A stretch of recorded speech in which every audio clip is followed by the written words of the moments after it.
apa saja yang mereka lakukan di dalam konteks kelahiran. Yang pertama, saudara, saya harus ingat bahwa perspektif timur itu bukan saja wilayah daripada orang Israel, tapi pada umumnya orang wilayah timur dekat kuno memiliki perspektif yang demikian.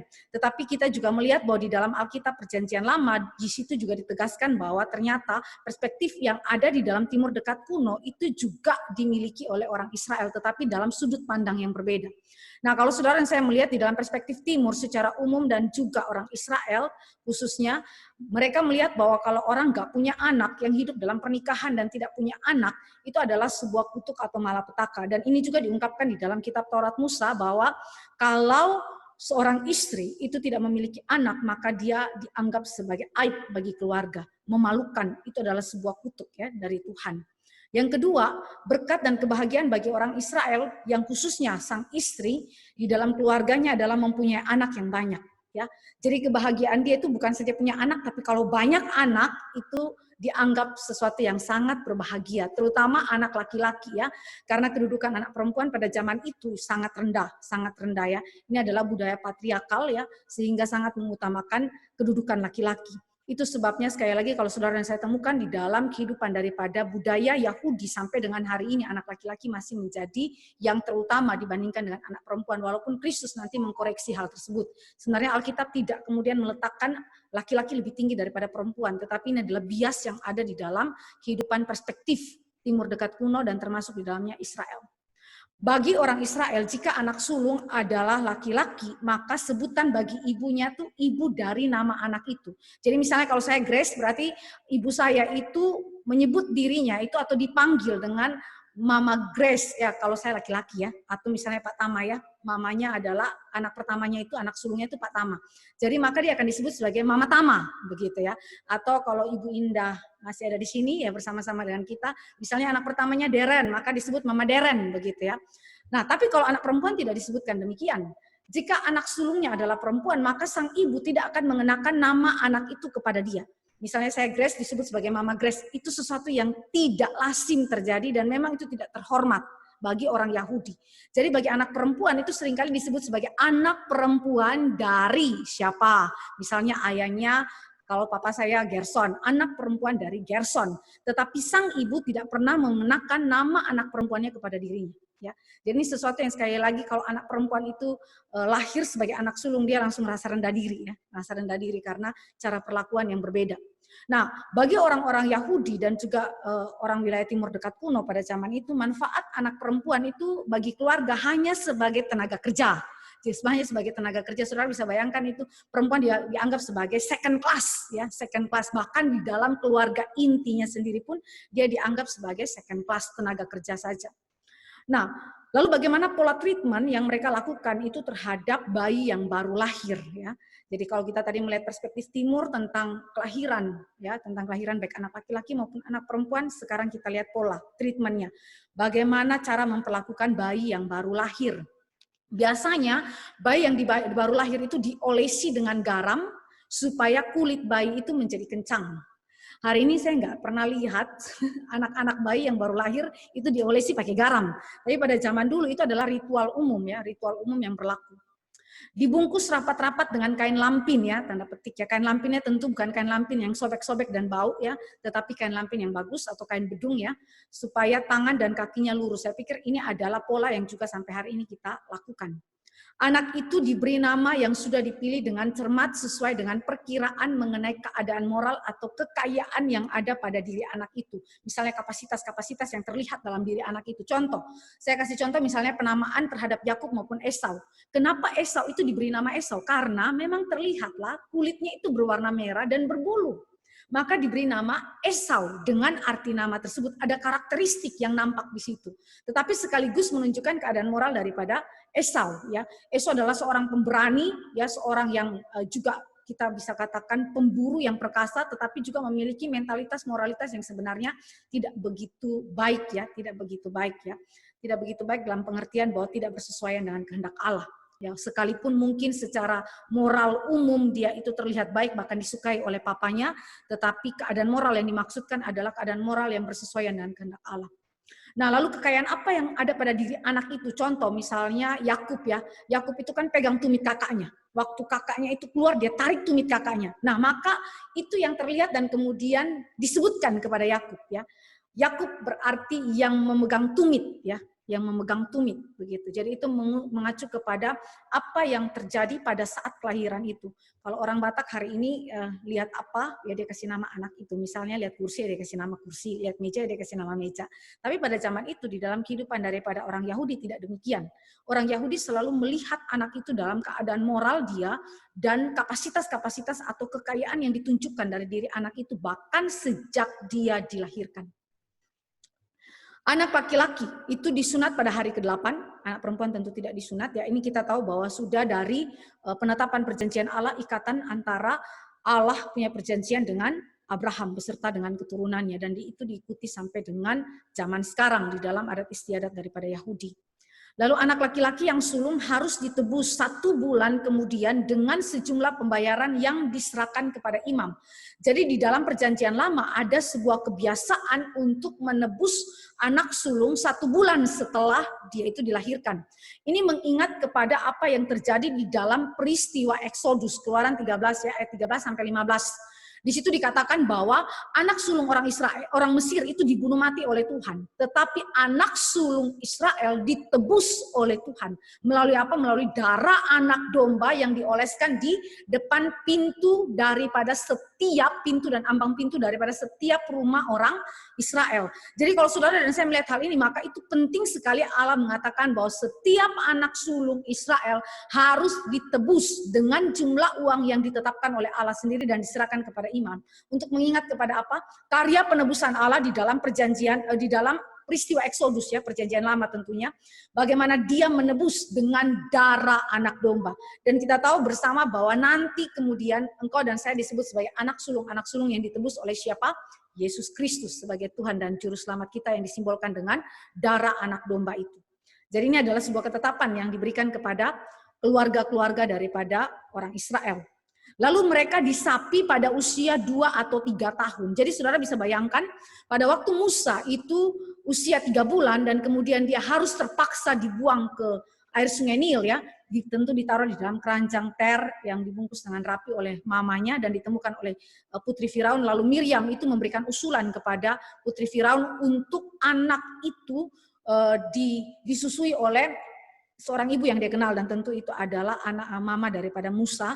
Dan setelah disusui, begitu dia disapi, dia diserahkan kepada putri Firaun. Berarti kira-kira usia daripada Musa ketika diserahkan kepada putri Firaun adalah sekitar 2 atau 3 tahun. Dan kemudian saudara juga bisa lihat salah satu contohnya adalah di dalam 1 Samuel ketika Hana memiliki anak Samuel.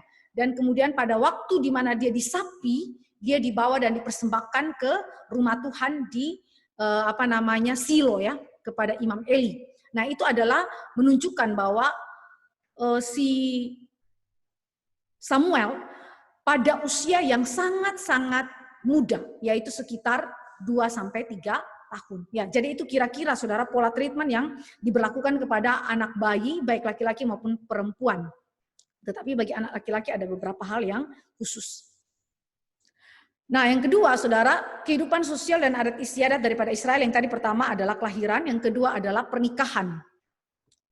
Pernikahan, saudara, itu tidak diatur oleh pasangan yang akan menikah. Ya, pernikahan bagi orang Israel itu diatur oleh orang tua. Kenapa? Karena hampir tidak ada pergaulan sosial antara laki-laki dan perempuan. Jadi saudara bisa bayangkan ketika Yusuf dan Maria itu dijodohkan oleh orang tuanya, mereka berdua saja tidak memiliki pergaulan sosial yang sepertinya kita alami hari ini antara laki-laki yang akan menikah dan perempuan yang akan menikah. Mereka biasa berpacaran dahulu, mempunyai perkenalan tertentu terhadap pribadi-pribadi masing-masing, lalu memutuskan untuk menikah, lalu sampaikan kepada orang tua dan mereka urus pernikahan.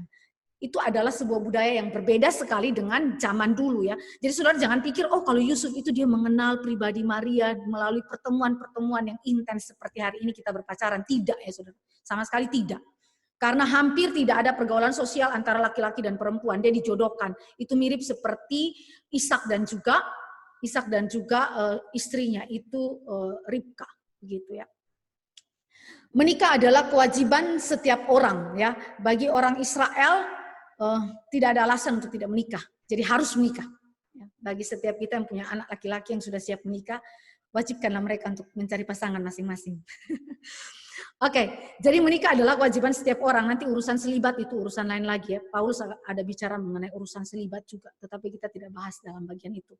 Mahar harus dibayar laki-laki untuk mempersunting mempelai perempuan. Karena apa? Karena apa? Ini masalah perdagangan, saudara. Masalah perdagangan. Bukan karena dia mengasihi sang wanita, mempelai wanita, maka dia memberikan mahar itu ya sejumlah yang ditentukan oleh pihak perempuan. Tetapi saudara, karena mempelai perempuan bermanfaat sebagai tenaga kerja. Jadi sudah di dalam sistem pernikahan itu sendiri ada semacam perdagangan. Ya, perdagangan perempuan tidak diperlakukan sebagaimana seharusnya sebagai gambar rupa Allah yang setara dengan laki-laki. Pada zaman itu di dalam adat istiadat dan budaya sosial daripada Israel sudah terjadi bias ya saudara. Jadi bahkan dalam urusan mahar saja mempersunting mempelai perempuan itu bukan karena dia mencintai, tetapi karena memang ada manfaat tertentu, ada kepentingan, keuntungan tertentu. Ya siapa yang kerja di rumah saya? Ya tentu perempuan atau istri saya, begitu. Jadi istri dilihat tanda petik mirip kayak budak, begitu ya. Jadi itu sesuatu yang mengerikan, saudara. Tetapi kita bersyukur karena kita mendapatkan sebuah contoh yang sangat indah di dalam kehidupan pernikahan Yusuf dan Maria. Dikatakan bahwa memang Yusuf itu mencintai Maria. Sehingga kita bisa katakan bahwa kehidupan pernikahan Yusuf dan Maria bukanlah sebuah bias daripada adat istiadat Yahudi, tetapi merupakan ungkapan cinta kasih yang seharusnya yang mengutamakan atau melihat Maria bukan sebagai lebih rendah, inferior dari dia, tetapi sederajat dengan dia sebagai gambar rupa Allah. Ini sesuatu hal yang menunjukkan bahwa orang tua daripada Yesus adalah orang tua yang saleh. Proses pernikahan ya saudara, proses pernikahan bagaimana itu terjadi di dalam kehidupan daripada Israel. Proses pernikahan saudara, upacara resmi untuk pertunangan dan dengan pertukaran hadiah. Jadi pada proses pernikahan ada upacara resmi untuk pertunangan sebelum hari H daripada pernikahan. Jadi waktu pertunangan terjadi ada pertukaran hadiah dari keluarga laki-laki ke keluarga perempuan, begitu juga keluarga perempuan kepada keluarga laki-laki. Ada pertukaran hadiah di dalam waktu pertunangan sebelum hari pernikahan. Jarak antara waktu pertunangan kepada hari pernikahan itu tidak mutlak, saudara. Bisa dalam jangka waktu yang pendek, bisa juga dalam jangka waktu yang panjang. Nah, pada hari pernikahan, saudara, pada hari pernikahan, mempelai laki-laki dan teman-temannya diarak ke rumah mempelai perempuan pada malam hari. Lalu kemudian di situ mempelai wanita dan keluarganya sudah menunggu mempelai laki-laki itu tiba bersama teman-temannya. Kedua mempelai lalu diberkati di rumah keluarga perempuan, ya, di rumah keluarga perempuan. Kedua mempelai diberkati. Kemudian mempelai laki-laki membawa mempelai perempuan melewati desa itu ke rumahnya sendiri. Tetapi waktu dibawa melewati desa sendiri, tamu-tamu yang diundang itu berbaris di sepanjang jalan membentuk barisan obor. Jadi itu bukan gelap-gelap, nggak kelihatan, nggak ada lampu ya. Terus mereka jalan ke rumahnya sendiri dengan cara apa? Sudah malam begitu, nggak ada penerang lampu jalan dan seterusnya, saudara ya. Jadi itu tidak mungkin. Jadi waktu dia jalan, walaupun dia gandeng pasangannya itu, istrinya itu dia sendiri yang menggandeng, tetapi tamu-tamu undangan itu ada di sisi kiri kanannya dia, di sepanjang jalan itu. Membentuk barisan obor ya saudara, itu kayak pagar betis sambil pegang obor begitu sebagai sesuatu ungkapan sukacita ya. Setelah itu diadakan pesta besar yang dapat berlangsung sampai 1 minggu. Jadi pesta pernikahan saudara itu bukan 1 hari saja, tapi dalam jangka waktu 1 minggu. Sama seperti Yakub menikahi Rahel tetapi ditipu oleh papanya Rahel dengan memberikan Lea. Ya, dia tidur lalu kemudian bangun pagi, bukan Rahel. Tetapi kata papanya Laban katakan bahwa genapi dululah 7 hari pernikahanmu bersama Lea. Itu artinya upacara pernikahan berjalan selama 1 minggu. Oke, saudara, jadi kalau saudara dan saya melihat proses pernikahan, saudara, saya mau kasih tunjuk ya. Matius 25 ayat 1, ini adalah cara Tuhan Yesus menggunakan kebiasaan adat istiadat pada zaman itu untuk kemudian memberikan perumpamaan tentang apa yang dimaksudkan tentang prinsip-prinsip kebenaran Alkitab. Mari kita lihat khususnya dalam Matius 25 ayat 1. Ini saya kasih contoh bagaimana kebiasaan pernikahan dipakai Kristus sebagai alat untuk memberikan perumpamaan. Tentang gadis-gadis yang bijaksana dan gadis-gadis yang bodoh ketika mereka menanti kedatangan mempelai laki-laki. Saudara lihat di dalam ayat yang pertama, pada waktu itu hal kerajaan sorga seumpama 10 gadis yang mengambil pelitanya dan pergi menyongsong mempelai laki-laki. Jadi saudara, mempelai laki-laki itu memang datang ke tempat di mana gadis itu berada, tetapi gadis-gadis itu harus siap sedia dengan pelita di tangannya untuk menyongsong mempelai laki-laki itu. Jadi kalau saudara melihat perumpamaan ini adalah perumpamaan yang diambil Kristus dari mana? Dari kehidupan sosial dan adat istiadat Yahudi. Itu sebabnya pengajaran Kristus sangat mudah dimengerti oleh orang Israel, baik level menengah ke atas maupun level menengah ke bawah, karena dia memakai kebiasaan hidup masyarakat pada zaman itu. Lalu kita lihat di dalam pengajaran Rasul Paulus 1 Tesalonika 4 ayat 17. 1 Tesalonika 4 ayat 17. Ya, saya bacakan bagi kita. Saya baca mulai dari ayat yang ke-16. Sebab pada waktu tanda diberi, yaitu pada waktu penghulu malaikat berseru dan sangkakala Allah berbunyi, maka Tuhan sendiri akan turun dari sorga dan mereka yang mati dalam Kristus akan lebih dahulu bangkit. Sesudah itu kita yang hidup yang masih tinggal akan diangkat bersama-sama dengan mereka dalam awan menyongsong Tuhan di angkasa.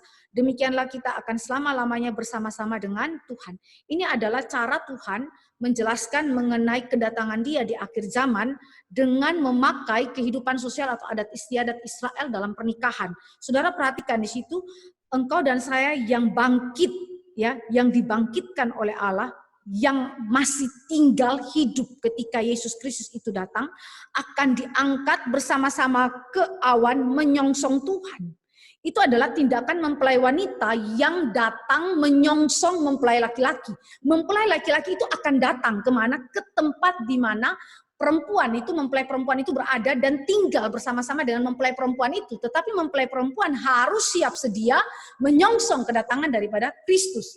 Saudara perhatikan, orang yang dibangkitkan oleh Kristus yang masih hidup ketika Kristus datang kembali, itu dia tidak tinggal di awan, tetapi apa? Dia menyongsong Kristus di awan, lalu dia pergi kemana? Bersama dengan Kristus ke bumi. Mempelai wanita tempat tinggalnya di mana? Di bumi ini. Maka Kristus akan datang dan tinggal bersama dengan mempelai wanita, yaitu gereja Tuhan, tubuh Kristus. Kristus adalah kepala gereja, dia adalah mempelai laki-laki itu yang akan datang dan kemudian kita menyongsong dia dan kemudian dia akan tinggal bersama-sama dengan kita di bumi ini, yaitu di bumi dan langit yang baru.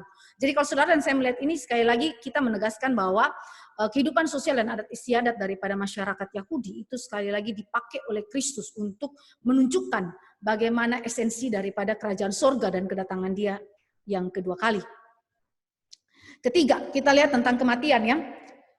Hal ketiga yang sangat penting dalam kehidupan sosial dan adat istiadat Yahudi adalah kematian. Pada waktu orang mati, ada saudara yang terjadi adalah kebiasaannya adalah mereka menyewa para peratap.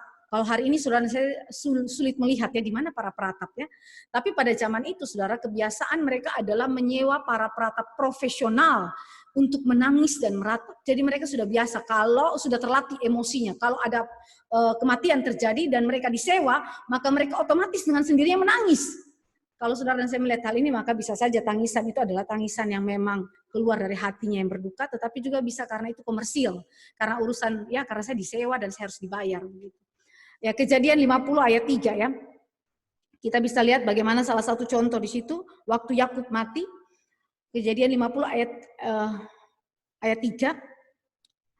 Hal itu memerlukan 40 hari lamanya, sebab demikianlah lamanya waktu yang diperlukan untuk merempah-rempahi orang, dan orang Mesir menangisi dia 70 hari lamanya. Bayangkan orang Mesir menangisi dia 70 hari. Yakub itu nggak dikenal secara personal oleh orang Mesir. Kalau Yusuf orang kenal, ya sepak terjang dia, pengaruh dia itu dikenal. Tetapi Yakub kan papanya Yusuf saja. Begitu kan, sebenarnya pengaruh secara langsung kepada kehidupan daripada Mesir tidak begitu berpengaruh, tetapi anehnya kok dia meratap sampai berapa hari saudara? 70 hari lamanya. Siapa yang meratap? Para peratap profesional ya, para peratap profesional saudara disewa. Nah, saudara bisa lihat lagi di dalam contoh-contoh ayat yang selanjutnya ya, itu semua terlihat bagaimana peratap profesional itu digunakan juga di dalam konteks PB. Jenazah harus dikuburkan dalam waktu 24 jam karena iklim begitu panas ya. Pada zaman dulu saudara jangan berpikir bahwa ada cairan yang untuk mengawetkan itu, yang seperti zaman sekarang yang disuntikan ke dalam kita punya tubuh. Nah, pada zaman itu mereka tidak mengawetkan dengan cairan demikian, tapi pada zaman itu mereka mengawetkannya dengan rempah-rempah, ya saudara ya, dengan rempah-rempah. Nah, mereka harus segera menguburkan karena pada waktu itu, pada zaman itu keadaan iklim daripada Israel itu begitu panas ya, begitu panas sehingga jenazah harus dikuburkan dalam jangka waktu 24 jam. Nah, jenazah itu biasanya dimandikan dan didandani ya. Pada zaman PB jarang sekali jenazah itu kemudian diurapi dengan minyak ya. Walaupun kita juga lihat bahwa Yesus Kristus mengalami itu, tetapi tidak seperti zaman perjanjian lama, perjanjian baru itu lebih jarang ya, lebih jarang jenazah itu diurapi dengan minyak. Tetapi dalam zaman PPL itu jenazah dimandikan dan didandani. Jadi kalau hari ini kita melihat bahwa ada jenazah yang dimandikan dan didandani, itu adalah sesuatu yang lumrah. Ya, sebab pada zaman abad-abad yang lampau sekalipun, kuno sekalipun, mereka sudah biasa dengan hal tersebut. Lalu dibungkus dengan kain kafan dan kepalanya dibalut dengan sehelai kain lenan. Kita tahu bahwa itu juga dialami oleh Yesus Kristus pada waktu dia dikuburkan oleh Yusuf Arimatea dan Nikodemus. Nah, tempat penguburan daripada orang Israel, saudara, itu dibedakan. Orang Israel yang miskin dan juga orang Israel yang kaya. Orang Israel yang miskin itu dikuburkan di kuburan umum atau di dalam gua. Kalau saudara dan saya pernah ke kuburannya orang Toraja, saya pernah ke situ. Kita pernah naik ke atas gunung di mana tempat mereka itu mengubur jenazah. Jadi kita bisa langsung lihat perbedaan jenazah orang kaya dan jenazah yang orang miskin. Kalau orang miskin itu kita masuk ke dalam semacam satu gua, tetapi dia di dalamnya itu ada tengkorak-tengkorak, saudara. Jadi mereka dikuburkan itu berbarengan bersamaan di dalam satu gua itu. Nah, kira-kira mirip demikian ya saudara, mereka dikuburkan di dalam goa tanpa ada penutup, tidak ada spesifikasi ini milik siapa, tapi kasih masuk saja satu kali dalam goa itu, nanti baru disusun-susun di dalam lubang-lubang tertentu di dalam goa itu. Tetapi dia tidak punya penutup apapun. Sedangkan orang kaya, saudara, mempunyai kuburan yang khusus, yaitu gunung batu karang. Jadi bukan sekedar goa, ya, lalu kemudian susun saja di situ, ya, terserah kita mau susun seperti apa. Tetapi saudara, itu ada semacam satu gunung, atau misalnya kalau saudara lihat di dalam kasus daripada Abraham beli sebuah lahan yang sangat besar sekali, lalu kemudian gunung batu karang itu dilubangi dan ditutupi dengan sebuah batu yang besar. Jadi itu berarti saudara langsung bisa membedakan mana kuburan orang kaya di dalam kehidupan daripada orang Israel dan mana yang bukan orang kaya. Mari kita lihat di dalam Kejadian 23 ayat 9 ya, supaya kita dapat gambaran secara langsung. Alkitab menunjukkan ternyata misalnya seperti Abraham, dengan cara dia memiliki kuburan, tanah kuburan yang demikian, dia adalah seorang yang sangat kaya. Kejadian 23 ayat 9, di situ dikatakan, supaya ia memberikan kepadaku gua Makpela miliknya itu yang terletak di ujung ladangnya, baiklah itu diberikannya kepadaku dengan harga penuh untuk menjadi kuburan milikku di tengah-tengah kamu. Lalu di dalam ayat yang ke-19, sesudah itu Abraham menguburkan Sarah istrinya di dalam gua ladang Makpela itu di sebelah timur Mamre, yaitu Hebron di tanah Kanaan. Saudara bisa lihat situ, itu bukan cuma gua, tapi ada ladang yang besar yang dibeli oleh Abraham ya, dari orang Het ya. Jadi kalau saudara lihat ini berarti goa yang dimiliki oleh Abraham itu di dalam ladang itu punya penutup batu yang besar ya. Juga waktu Yesus itu dikuburkan oleh Yusuf Arimatea, saudara, itu dimasukkan di dalam kuburan ya, di dalam kuburan baru yang goa, tetapi juga ada penutup batu yang besar. Kita bisa lihat misalnya di dalam Yohanes maupun Matius ya. Mungkin kita baca dulu dalam Matius 27 ayat 60. Matius 27 ayat yang ke-60.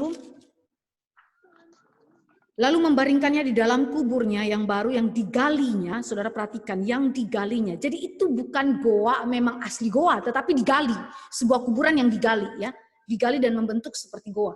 Yang digalinya di dalam bukit batu, saudara perhatikan bukit batu, persisnya dengan penjelasan saya gunung batu karang ya, bukit batu.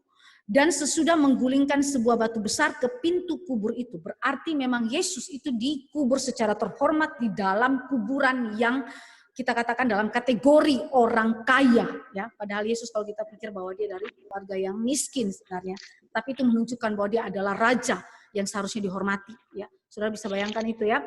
Dan pada zaman PB penutup pintu itu bukan seperti yang saudara bayangkan kalau di dalam cerita Alkitab yang seringkali digambarkan tuh batu itu bulat tapi kayak nggak berbentuk pipi ya, kayak ada gelembung ke depan begitu ya, gelembung ke depan. Sebenarnya zaman PB, saudara, dari arkeologi itu menunjukkan bahwa tutup pintunya itu dari batu pipi. Memang bulat sesuai dengan lubang gua itu, tapi dari batu pipi dan seperti roda. Jadi waktu orang dorong tuh gampang. Jadi saudara nggak boleh bayangkan dalam pikiran kita itu kayak batu yang besar terus nggak teratur, tapi itu sudah diatur, saudara, sudah dibuat dengan pipi. Saudara harus ingat bahwa ini adalah kuburan orang kaya, ini bukan kuburan orang miskin. Ya. Jadi waktu saudara dan saya membayangkan kubur Yesus itu dibuka, saudara nggak usah harus bayangkan bahwa itu batu yang sebesar apa, saudara ya. Tetapi saudara harus ingat bahwa batu besar itu sudah dibentuk menjadi batu pipi dan digulingkan itu seperti roda. Ya, saudara. Jadi waktu saudara membaca mengenai arkeologi, pemikiran kita makin lebih luas ya. Waktu kita membaca Alkitab, kita nggak punya eksegesi. Eksegesi itu artinya kita punya bayangan sendiri, khayalan sendiri, terus kita masukkan ke dalam. Atau saudara pernah melihat lukisan-lukisan atau gambar-gambar tertentu sekolah minggu punya ya, terus kemudian saudara asumsikan itu bahwa Alkitab itu menjelaskannya demikian. Saudara harus tinjau kembali kepada urusan arkeologi, karena arkeologi memberikan kepada kita informasi yang sangat penting tentang penulisan Alkitab. Lalu saudara, di dalam kehidupan sosial dan adat Israel, selain daripada 3 hari yang diingat, yaitu hari kelahiran, ya, pernikahan dan kematian, ada hal lain yang saudara dan saya harus pelajari juga, yaitu terkait dengan pendidikan dan keadilan yang diterapkan di dalam kehidupan sosial dan adat istiadat Yahudi. Pada zaman perjanjian lama, itu saudara jangan bayangkan ada sekolah ya saudara, enggak ada sekolah. Tidak ada sekolah bagi anak-anak rakyat jelata.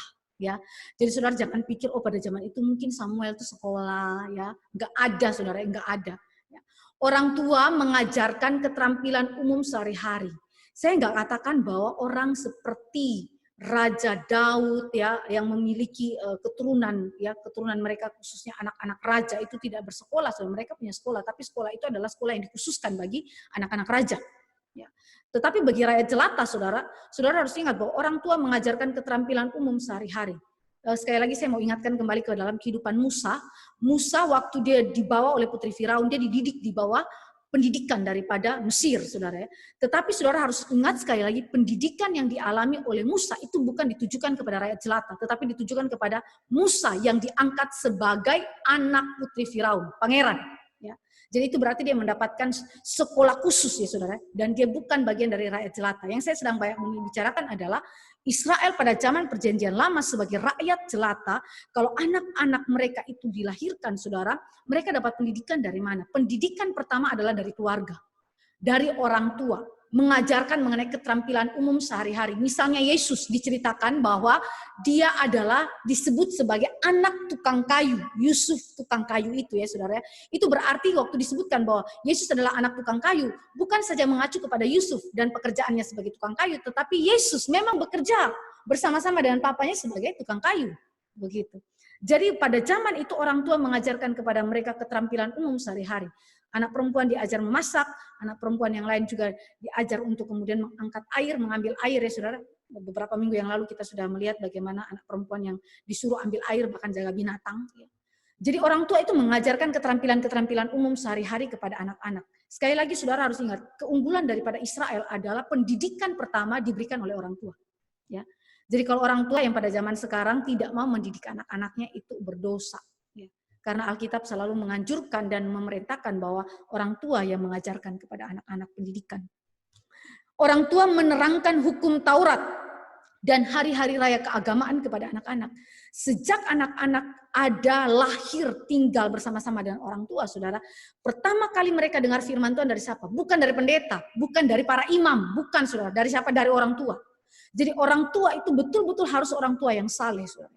Karena memang dia harus mengenal hukum Taurat, harus mengenal hari-hari raya keagamaan, dan dia mengajarkan itu turun-temurun dari generasi kepada generasi. Itu yang diperintahkan di dalam Ulangan pasal 6, saudara, waktu Shema Israel itu dibicarakan dan diperintahkan oleh Musa untuk diajarkan dari generasi kepada generasi. Oleh siapa? Oleh orang tua. Jadi tanggung jawab daripada orang tua itu adalah sangat besar sekali, memperlengkapi anak-anak di dalam urusan keterampilan umum, tetapi dia juga memberikan anak-anak keahlian di dalam bidang Alkitab. Dan juga tentu di dalam ritual keagamaan Israel yang ditetapkan berdasarkan hukum Taurat. Ya, jadi sekali lagi saudara melihat bahwa ternyata pendidikan bersifat umum dan juga pendidikan khusus dalam arti pengenalan terhadap Alkitab dimulai di mana? Di dalam keluarga. Zaman perjanjian baru, saudara, zaman perjanjian baru. Pendidikan bagi anak perempuan itu masih sepenuhnya menjadi tanggung jawab sang ibu. Ya. Jadi ibu itu bukan saja bersama-sama dengan ayahnya, dengan suaminya sebagai ayah itu mendidik anak laki-laki dan anak perempuan, tetapi ibu itu memiliki peranan yang penting sekali untuk mengajarkan kepada anak-anak perempuannya tentang keterampilan umum dan juga hukum Taurat bersama dengan hari raya keagamaan. Walaupun itu adalah banyak sekali diambil oleh peran papa, tetapi ibu itu mengajarkan secara praktis kepada anak-anak. Jadi sekali lagi peran sang ibu itu begitu penting. Jadi waktu saudara membaca Amsal 31, saudara, itu bukan sebuah firman yang hanya sekedar urusan teknis keterampilan umum, saudara, tetapi di belakang itu perempuan ini memiliki pengenalan yang benar kepada Allah. Karena itu menjadi penentu untuk dia mengajarkan kepada anak-anaknya. Hari ini saudara dan saya itu berarti kaum wanita tidak boleh tidak belajar Alkitab. Kaum wanita memperlengkapi diri untuk menjadi pengajar pertama bagi apa? Bagi anak-anaknya. Saya juga ingat saya mengajar anak saya perempuan ya, Stefania. Sejak dia masih kecil saya selalu mengajar dia tentang Allah Tritunggal. Kemarin beberapa hari yang lalu dia langsung tanya kepada saya, "Mama, Allah itu punya anak ya?" Aduh, otak saya mulai pusing. Menjelaskan Allah itu punya anak itu bagaimana, saudara? Kalau masih kecil saya menjelaskan itu penalaran dia belum terlalu mendalam. Tapi hari ini, saudara, penalarannya dia itu akan membuat paralel antara saya yang mengandung dan melahirkan anak dengan Allah. Jadi kalau Allah punya anak berarti Allah mengandung begitu? Waduh, kalau seperti itu, saudara, kita harus berpikir keras sedemikian rupa sehingga Allah Tritunggal punya penjelasan bisa disampaikan secara sederhana kepada anak-anak, tetapi tidak membuang esensi ya kebenaran itu. Jadi ini adalah sebuah tanggung jawab yang sebenarnya sudah ada di pundak daripada sang ibu sejak zaman perjanjian lama sampai dengan zaman perjanjian baru. Ya. Pendidikan bagi anak laki-laki saat berusia 6 tahun itu masuk di sekolah. Jadi kalau zaman PL itu nggak ada sekolah bagi rakyat jelata, zaman PB sudah ada sekolah bagi rakyat jelata. Pendidikan bagi anak laki-laki itu berusia 6 tahun. 6 tahun, saudara ya. Dia pergi ke sekolah yang letaknya itu berdampingan dengan sinagog. Jadi kalau hari ini saudara dan saya menemukan misalnya ada TK ya atau ada SD yang berdampingan dengan gereja, gak usah rasa aneh. Kenapa, saudara? Karena pada zaman perjanjian baru itu sudah lazim digunakan. Sekolah pasti berdampingan dengan sinagog. Jadi itu berarti korelasi antara pendidikan sekolah, pendidikan umum dengan pendidikan Alkitab, saudara, itu sangat-sangat dekat. Sangat-sangat dekat ya, saudara. Jadi nggak usah aneh ya, saudara. Kalau hari ini saudara saya menemukan John Calvin kok ada di dalam satu kompleks dengan gereja, nggak ada masalah, saudara. Nggak ada masalah. Jika cukup pandai anak itu, maka akan dikirim ke Yerusalem ya untuk berguru pada seorang rabi yang terkenal sampai duduk dekat kakinya. Saya ambil 2 contoh. Contoh yang pertama adalah Yesus sendiri. Yesus waktu berumur 12 tahun, saudara, dan kemudian setelah merayakan Paskah bersama-sama dan orang tuanya pulang tetapi dia masih stay di Yerusalem dan dia mengikuti seluruh pembelajaran daripada para imam. Dan di situ juga tentu ada para rabi Yahudi yang turut bersama-sama di dalam pengajaran tersebut. Dan Yesus duduk bersama-sama dengan mereka. Ini menunjukkan kepada kita bahwa Yesus pada saat itu, saudara, adalah orang yang mengikuti proses yang dialami juga sama seperti anak laki-laki lainnya. Dan kalau saudara dan saya memperhatikan di dalam ayat yang ke-47 dari Lukas 2, di situ dikatakan bahwa Yesus itu sangat cerdas, ya, sangat cerdas. Dia bertanya jawab dan kemudian orang heran sekali dengan kecerdasannya dia. Jadi sekali lagi saudara dan saya melihat bahwa anak yang cukup pandai itu pasti akan pergi ke Yerusalem dan berguru pada orang yang rabi yang terkenal ya saudara, dan duduk di kakinya. Contoh yang lain adalah dalam Kisah Rasul 22 ayat 3. Ya, tentang siapa? Tentang Paulus, saudara. Ini adalah seorang rasul ke-13 yang the best ya, dari 12 rasul kalau kita mau bilang dari segi intelektual dia the best ya. Kisah Rasul 22 ya saudara, dia menjelaskan tentang siapa dia. Paulus berbicara kepada orang Yahudi ya. Kisah Rasul 22 ayat yang ketiga. Di situ dikatakan bahwa aku adalah orang Yahudi lahir di Tarsus di tanah Kilikia, tetapi dibesarkan di kota ini, dididik dengan teliti di bawah pimpinan Gamaliel dalam hukum nenek moyang kita, sehingga aku menjadi seorang yang giat bekerja bagi Allah, sama seperti kamu semua pada waktu ini. Saudara perhatikan di situ dia orang mana? Orang Tarsus. Dia lahir di mana? Lahir di Tarsus, tetapi dia dibesarkan di kota ini, dididik dengan teliti di bawah pimpinan Gamaliel. Artinya Paulus dikirim oleh orang tuanya kemana? Ke Yerusalem, saudara. Untuk apa? Belajar dari Gamaliel. Dan pada waktu dia dikirimkan, kira-kira saudara dia berusia berapa saudara? Dia berusia kira-kira saudara 6-12 tahun atau 13 tahun itu dia ada di mana? Di Yerusalem. Sehingga Paulus dikatakan bahwa orang yang memang betul-betul mengenal adat istiadat Yahudi maupun seluruh sistem penafsiran yang ada dan termasuk dengan hukum Taurat. Kalau saudara dan saya melihat hal ini, maka kita tahu bahwa keluarga daripada Paulus adalah keluarga orang kaya. Bukan keluarga miskin, saudara. Dia adalah seorang yang dari keluarga yang mampu ya dan memiliki konsentrasi yang begitu baik di dalam pendidikan. Bukan saja pendidikan umum, tetapi pendidikan Alkitab. Dan dia ada di bawah seorang rabi, dididik di bawah seorang rabi yang terkenal namanya siapa? Gamaliel. Gamaliel adalah rabi yang terkenal dan disegani di dalam Dewan Sanhedrin, saudara. Jadi berarti saudara dari dua tokoh ini, Yesus Kristus yang adalah dari kalangan miskin, tetapi Paulus dari kalangan orang yang cukup menengah ke atas ya saudara. Jadi dia dikirim ke Yerusalem untuk mendapatkan pendidikan yang the best ya. Jadi kalau saudara saya melihat hal ini, maka di dalam kehidupan daripada Israel, pendidikan menjadi fokus ya, pusat di dalam kehidupan kemasyarakatan Israel. Kalau pendidikan itu diabaikan, saudara bisa bayangkan seluruh sistem kehidupan daripada Israel itu juga menjadi kacau. Jadi pendidikan itu adalah sesuatu yang sangat-sangat utama. Nah, persoalannya adalah hari ini kaum ibu juga orang tua pada umumnya memikirkan pendidikan sebagai hal yang utama tidak. Ya. Dan yang paling utama, saudara saya mau tekankan di sini adalah sumber pengajaran daripada orang tua ataupun pendidikan sekolah yang ada di Israel. Mereka tidak mengambil dari sumber-sumber ilmu pengetahuan lainnya, tetapi sumber pengajaran utama mereka dari mana? Alkitab. Kitab suci perjanjian lama adalah satu-satunya pegangan bagi mereka sebagai sumber ajaran mereka. Apa saja yang mereka pelajari dari Alkitab? Sejarah. Saudara dan saya membaca di dalam perjanjian lama, saudara akan menemukan sejarah yang sangat-sangat penting terkait dengan peradaban dunia. Yang kedua, ilmu bumi. Saudara tahu dari mana ilmu bumi? Dari penciptaan, saudara. Alkitab sudah menunjukkan tentang asal-muasal bumi. Bagaimana Tuhan menciptakan itu.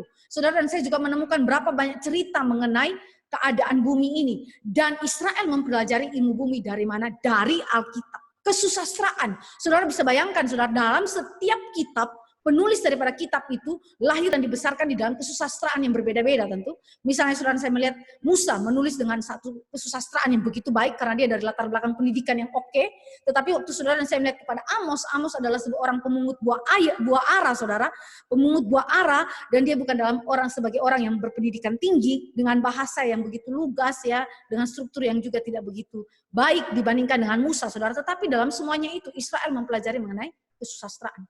Jadi Israel punya perkembangan kesusastraan, saudara, itu dimulai dari mana? Mempelajari Alkitab. Hukum yang berlaku dalam masyarakat Israel, saudara dan saya harus perhatikan bahwa hukum Israel adalah hukum yang jauh lebih tinggi, menghargai harkat martabat manusia dibandingkan dengan hukum-hukum peradaban pada zaman kuno. Misalnya hukum Hammurabi, ya, saudara tahu bahwa hukum Hammurabi itu muncul sebelum kitab Taurat itu ditulis. Tetapi saudara, jika saudara membandingkan, Hammurabi tidak menempatkan penghormatan, martabat manusia, derajat manusia jauh lebih setinggi daripada Alkitab, saudara. Alkitab justru menempatkannya jauh lebih tinggi, saudara. Hammurabi itu tidak begitu. Walaupun dia tetap menghargai, tetapi dia tidak sama dengan Alkitab menghargai. Alkitab menghargai umat Allah, manusia itu sebagai gambar rupa Allah. Gambar rupa Allah. Kalau orang-orang timur dekat kuno, hanya orang-orang tertentu saja yang disebut sebagai gambar rupa Allah. Misalnya Firaun, ya. Tapi kalau Alkitab bilang bukan, semua manusia. Dengan demikian sistem perbudakan itu dihapuskan. Yang menganggap yang lain lebih inferior, second class daripada yang lain, gak bisa. Saudara. Alkitab menempatkan manusia pada martabat yang seharusnya. Jadi waktu saudara dan saya mempelajari mengenai hal ini, saudara, ini adalah sebuah hal yang sangat penting ya. Alkitab menjadi sumber pegangan yang begitu utama, satu-satunya untuk menjadi pengajaran bagi Israel. Hari ini, saudara dan saya melihat Alkitab itu sebagai sebuah buku, salah satu buku daripada buku-buku yang lain. Saudara lebih simpati dengan apa? Mungkin kalau saudara sebagai ibu yang suka menonton, saudara mungkin lebih berpikir sinetron lebih penting dari baca Alkitab. Ya. Anak-anak saudara itu saudara lebih senang untuk memperkenalkan film A, film B, film C. Ya. Atau mungkin saudara punya ketertarikan terhadap ilmu pengetahuan tertentu yang bersifat umum, lalu saudara ajarkan itu lebih banyak kepada anak. Tapi saudara harus ingat bahwa seluruh pengajaran, sistem pengajaran yang sejati adalah memulainya dari Alkitab. Saya tidak meragukan bahwa anak yang belajar dari Alkitab itu tidak cerdas, ya, tidak cerdas seperti anak yang tidak belajar Alkitab. Artinya kecerdasan itu saudara bisa juga didapatkan baik dengan belajar Alkitab maupun dengan belajar ilmu pengetahuan umum. Tetapi kita tidak boleh membenturkan dua hal ini. Alkitab menunjukkan kepada kita suatu kacamata yang sangat penting terhadap ilmu pengetahuan umum ya saudara. Contoh ilmu bumi, kesusastraan, hukum masyarakat ya saudara, itu perkara-perkara umum saudara. Sejarah itu perkara umum, tetapi dilihat dalam perspektif Alkitab. Dan saya pikir bahwa hal-hal yang demikian saudara membuat keunggulan tertentu bagi orang percaya. Saudara sampai hari ini kenapa ras Yahudi begitu cerdas ya saudara. Kalau saudara mau lihat dari semua ras yang ada di dunia ini, kalau kita mau pengakuan terhadap ras Yahudi itu cukup lebih tinggi ya saudara, dalam arti bahwa kecerdasan mereka. Jadi saudara tahu dari mana asal mereka dapatkan itu semua? Dari Tuhan melalui apa? Alkitab. Jadi jangan remehkan Alkitab. Alkitab firman Allah, tetapi dia juga menjadi pegangan bagi engkau dan saya untuk mengajar kepada anak-anak kita dalam berbagai bidang kehidupan kita. Oke, anak laki-laki Israel wajib belajar tentang perdagangan ya, wajib belajar tentang perdagangan. Jadi kenapa orang Yahudi itu unggul di bagian perdagangan, saudara? Pelitnya minta ampun, saudara ya. Karena selain dari belajar Alkitab, mereka tuh wajib belajar perdagangan. Saudara harus ingat, otak dagangnya Yahudi itu begitu luar biasa dan diakui oleh dunia. Ya. Kenapa? Karena memang sejak kecil Israel diajar, anak-anak Israel diajar untuk belajar berdagang. Dan itu adalah tugas sang ayah. Mengajar anak berdagang dan menerangkan hari-hari raya Yahudi. Saudara perhatikan, ketika Israel belajar berdagang, mereka belajar berdagang dari mana, saudara? Dengan melalui sistem hari-hari raya. Jadi perdagangan Israel itu tidak pernah dilepaskan daripada apa? Dari urusan ibadah Israel. Ya, ibadah Israel. Jadi bagaimana ayah itu menjelaskan, mengajarkan anak berdagang dan dikaitkan dengan urusan-urusan agamawi. Tetapi juga menjelaskan tentang hari-hari raya Yahudi dengan begitu spesifik kepada anak-anak. Hari ini ayah-ayah, ya, di mana mereka? Apakah mereka mendidik anak-anaknya? Mereka lebih senang sibuk dengan pekerjaan di luar. Aduh, saya nih banyak pekerjaan. Kalau pulang ke rumah pun gak ada waktu untuk mengurus anak-anak, ya enggak sih? Lebih banyak untuk mama, didik anak mama, ya. Semua ibu ya saudara. Padahal ayah di dalam kehidupan daripada Israel memiliki peranan yang sangat penting untuk mengajar anak. Apa saja, terutama terkait dengan urusan Alkitab, sistem perayaan Yahudi, agama Yahudi, dan perdagangan secara umum. Saudara bayangkan ya, ayah itu bukan saja bekerja di luar, tapi dia pulang, dia sudah harus siap sedia untuk mendidik anak-anaknya. Saudara yang dikasihi Tuhan Yesus Kristus, sekali lagi saya mau katakan bahwa ini adalah pekerjaan yang bukan dibebankan kepada ibu saja, tetapi seharusnya ayah mengambil peranan yang penting sekali. Ya. Usia 13 tahun, saudara, anak laki-laki Israel menjadi bar mitzvah atau disebut sebagai anak hukum. Ya, kita tahu bahwa Yesus di dalam pasal 2 kitab Lukas dari ayat 46 ya, saudara saya bisa melihat itu, dan dianggap dewasa dari segi agama, jadi dia bisa bertanggung jawab dalam urusan agama.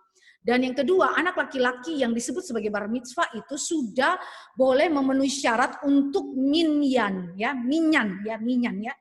atau minyan ya saudara ya.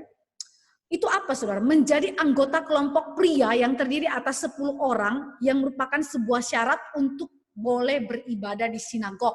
Jadi sinagog itu angka minimalnya adalah 10 orang laki-laki yang beribadah dalam sinagog ya.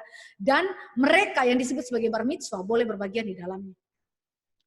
Pada hari Sabat pertama sesudahnya, ya, pada hari pertama Sabat sesudah dia menjadi bar mitzvah, anak laki-laki itu akan membaca satu bagian dari hukum Taurat dalam bahasa Ibrani dan menerima berkat dari kepala sinagog.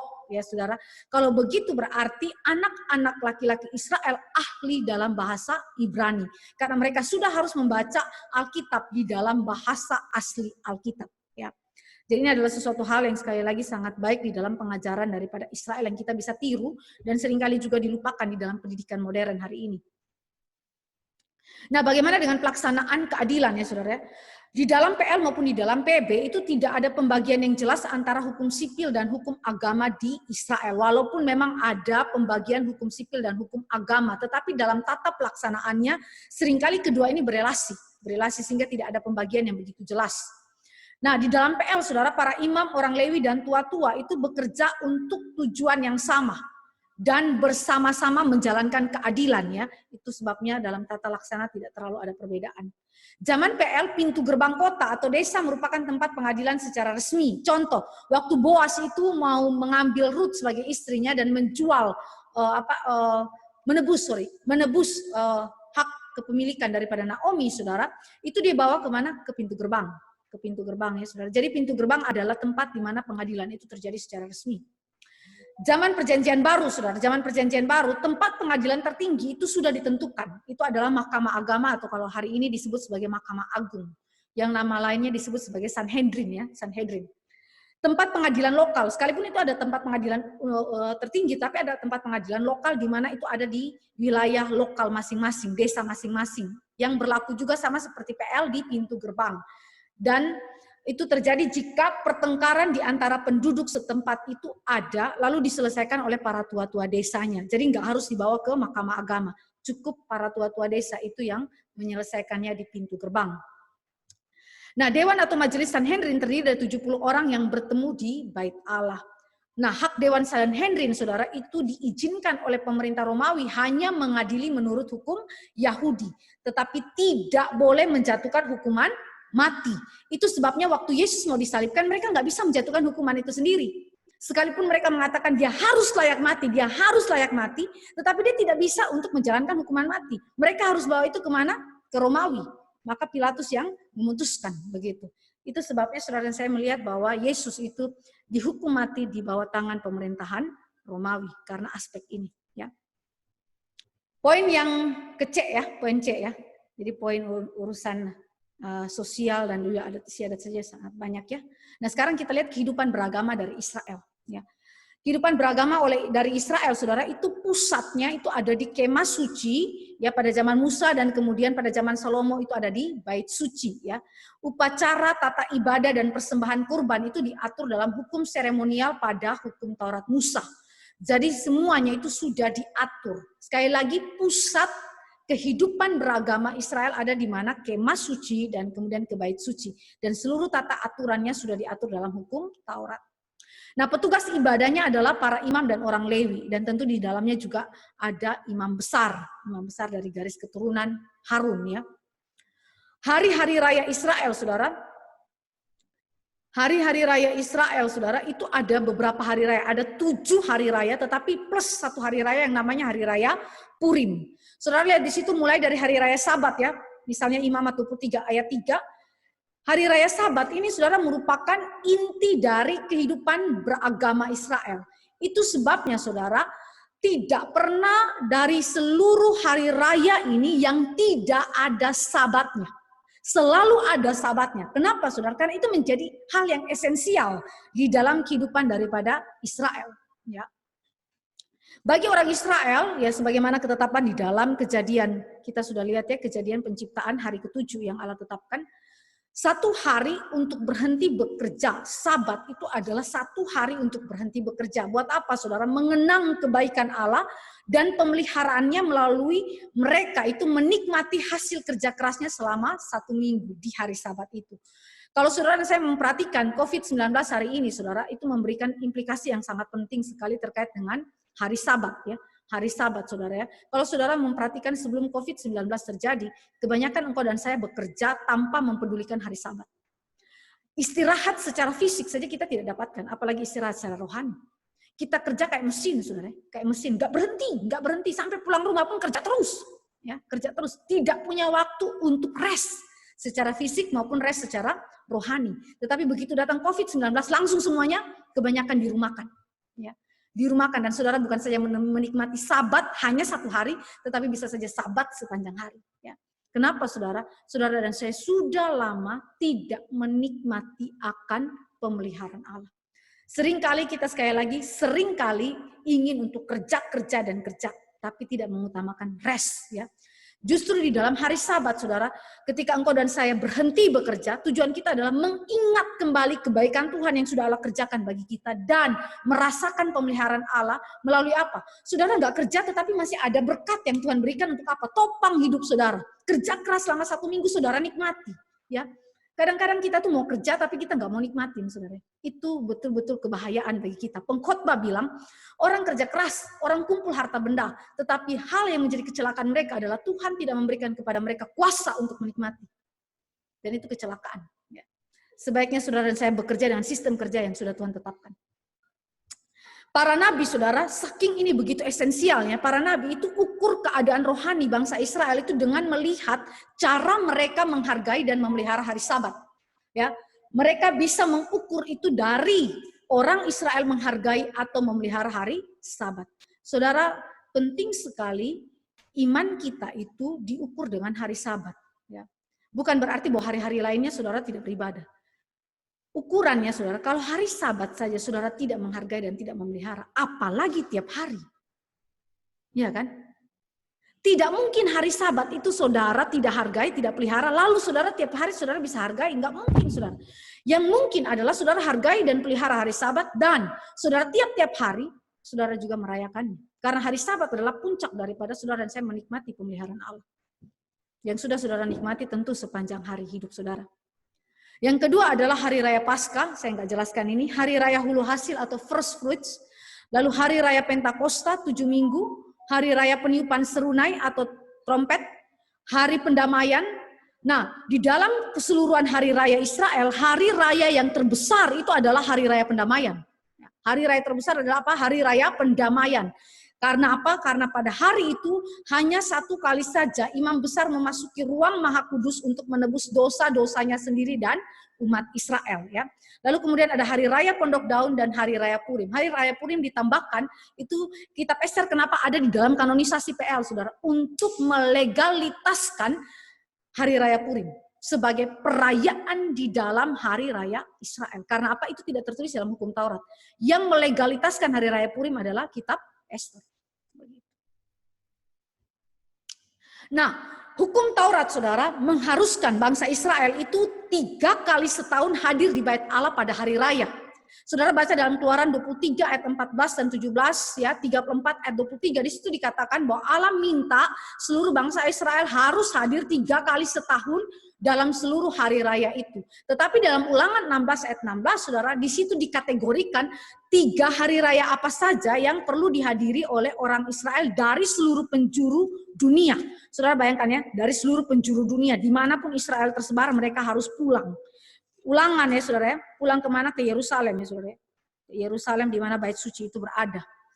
Ulangan 16 ayat 16 saya bacakan bagi engkau dan saya terkait dengan hari raya apa saja yang membuat mereka itu harus pulang ya. 16 ayat 16 Ulangan. 3 kali setahun setiap orang laki-laki di antaramu harus menghadap hadirat Tuhan Allahmu ke tempat yang akan dipilihnya, yakni pada hari raya roti tidak beragi, pada hari raya 7 minggu, dan pada hari raya Pondok Daun. Janganlah ia menghadap hadirat Tuhan dengan tangan hampa. Saudara perhatikan, hari raya roti tidak beragi sama dengan hari raya Paskah. Ya, karena merayakan kelepasan daripada Exodus ya, Israel dari Mesir ya. Jadi hari raya roti tidak beragi sama dengan hari raya Paskah. Hari raya 7 minggu adalah Pentakosta ya. Pentakosta saudara. Ini saudara bisa lihat di dalam hari raya ini ya. Lalu kemudian hari raya Pondok Daun adalah hari raya yang setelah Pentakosta itu dirayakan. Nah, saudara, waktu Yesus itu mengalami kematian di dalam hari raya Paskah atau hari raya roti tidak beragi, saudara bisa bayangkan berapa jumlah orang laki-laki Yahudi beserta dengan keluarganya yang berkumpul di Yerusalem. Dari seluruh penjuru dunia dimanapun orang Israel itu tersebar, mereka pulang ke Yerusalem.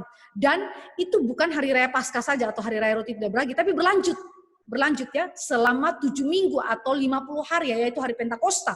Maka pencurahan Roh Kudus pun disaksikan oleh orang-orang yang datang dari berbagai tempat di dunia ya. Saudara baca dalam Kisah Rasul pasal yang kedua ya. Bagaimana orang-orang yang dari Arab, dari Partia itu Persia begitu, mereka bisa datang di situ dan bisa lihat pencurahan Roh Kudus dan bagaimana fenomena yang terjadi pada waktu itu. Saudara bisa bayangkan ya, hal itu berarti hal yang sangat-sangat luar biasa diketahui oleh banyak orang ya. Setelah hari raya Pentakosta mereka lanjut lagi dengan hari raya Pondok Daun ya. Nah, tetapi bagi mereka yang tinggal terlalu jauh ya, dapat datang hanya 1 kali setahun saja ya.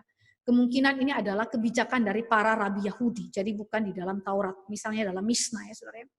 Nah, ketika hari raya Yahudi itu dilangsungkan saudara, 8 hari raya ini adalah saat persekutuan yang sangat hikmat dan merupakan perayaan yang penuh sukacita. Kenapa?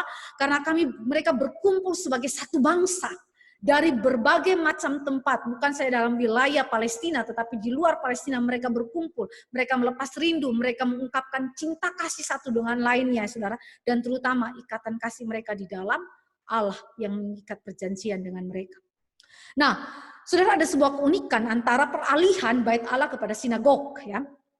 Kalau tadi kita melihat pusat daripada peribadatan atau pusat keagamaan daripada Israel itu ada di bait Allah, kemah suci lalu ke bait Allah. Sekarang saudara, masa transisi antara akhir perjanjian lama dan memasuki awal perjanjian baru adalah masa transisi antara bait Allah ke sinagog. Ya, saudara, saya bisa melihat di situ ya. Masa di antara akhir perjanjian lama dan awal PB terjadi kemajuan besar dalam formalitas kehidupan beragama Yahudi. Kenapa? Karena ibadah dilakukan secara teratur di sinagog lokal. Dan ini merupakan sebuah kebiasaan yang berkembang pada masa pembuangan ketika tidak ada bait Allah. Mereka tidak bisa pulang ke Yerusalem, mereka ada di tanah Babel, maka mereka membuat persekutuan-persekutuan lokal ya, yang dipimpin oleh tentu para imam juga yang ada di tanah Babel sana, saudara. Dan upacara atau ibadah di sinagog, saudara, itu kemungkinan besar adalah diinisiasi oleh Yehezkiel, saudara ya. Nah, hanya kaum laki-laki saja yang aktif beribadah di sinagog, sedangkan wanita dan anak-anak itu dipisahkan, ditaruh di sebuah serambi. Jadi mereka tidak bersama-sama dalam sinagog, tetapi mereka ada di serambi. Jadi sekali lagi ini adalah sesuatu hal yang sangat tidak indah ya. Kita bersyukur kita hidup di dalam kehidupan yang mana telah ditebus oleh Yesus Kristus. Perempuan, laki-laki masuk satu tempat. Ya, nggak ada pembedaan antara murim dan bukan murim, saudara. Penanggung jawab sinagog, yaitu kepala sinagog ya. Kepala sinagog itu adalah orang yang dipilih oleh para tua-tua desa. Jadi berarti tidak harus adalah seorang Lewi, tidak harus adalah seorang imam. Ya, dia dipilih oleh para tua-tua desa. Dan ini saudara memungkinkan penyebaran pemberitaan Injil pada zaman Rasul Paulus dengan begitu sangat cepat. Menjangkau kepada luar daripada Palestina, Asia Kecil, Asia Minor, dan sampai kepada wilayah Yunani, Makedonia. Sudah sangat cepat saudara. Karena urusan ini ya saudara, kepala sinagog tidak harus imam maupun kaum Lewi.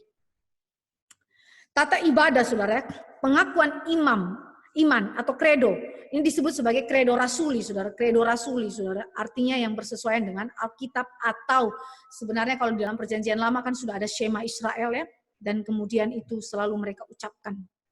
Lalu ada doa, ini kalau kita bilang kredo rasuli itu nanti setelah gereja PB berdiri. Tapi kalau kita lihat kepada Israel PL, berarti kita ingat kepada Ulangan 6 tentang Shema Israel. Jadi ada pengakuan iman Israel, lalu doa, ada pembacaan hukum Taurat dan kitab para nabi, lalu khotbah. Setelah itu, setelah khotbah saudara, kaum pria itu diberi kesempatan untuk bertanya kepada pengkhotbah. Jadi sudah lazim pada zaman itu saudara, ya antara akhir PL dan awal PB sudah lazim adanya tanya jawab ya, Q&A saudara setelah khotbah berlangsung. Kalau zaman sekarang saudara, waktu saudara lihat Pak Tong menerapkan Q&A pertama kali di Kemayoran, kita jadi bingung ya. Kok bisa ada ya? Kok bisa ada ya? Kayak begini, kok ini sesuatu yang tidak lazim ya saudara. Tapi sebenarnya kalau saudara meninjau kembali ke dalam perjanjian lama dan perjanjian baru akhir PL kepada awal PB, ini adalah sesuatu yang lazim. Saudara, dan saya bisa lihat itu juga di dalam kitab Lukas, Yohanes, waktu Yesus itu selesai membacakan kitab Tauratnya, lalu kemudian dikatakan sudah genaplah nas ini, lalu ada pertanyaan yang timbul kepada Yesus, begitu ya. Jadi itu adalah sesuatu hal yang lumrah sekali ya. Jadi kalau kita hari ini ada Q&A setelah khotbah, ya bahkan di dalam ritual khotbah yang Maksudnya secara formal pun itu adalah sesuatu yang tidak aneh. Nah, di sinagog, saudara-saudara perhatikan, di sinagog ini sesuatu yang agak berbeda dengan bait Allah ya. Di sinagog, saudara, di belakang mimbarnya itu ada sebuah ruang yang kecil yang terpisah yang berisi tanda petik tabut, bukan tabut sebenarnya kayak kotak begitu ya, kotak kayu begitu ya, kita sebut sebagai tabut tanda petik ya, di mana di dalamnya disimpan sebagai tempat gulungan-gulungan kitab suci yang hanya boleh dibuka oleh para ahli Taurat ya saudara. Jadi kalau begitu saudara, pada zaman waktu Israel dibuang ke tanah pembuangan saudara, dan ada sinagog, kemungkinan besar gulungan-gulungan kitab itu ada, tapi tersebar.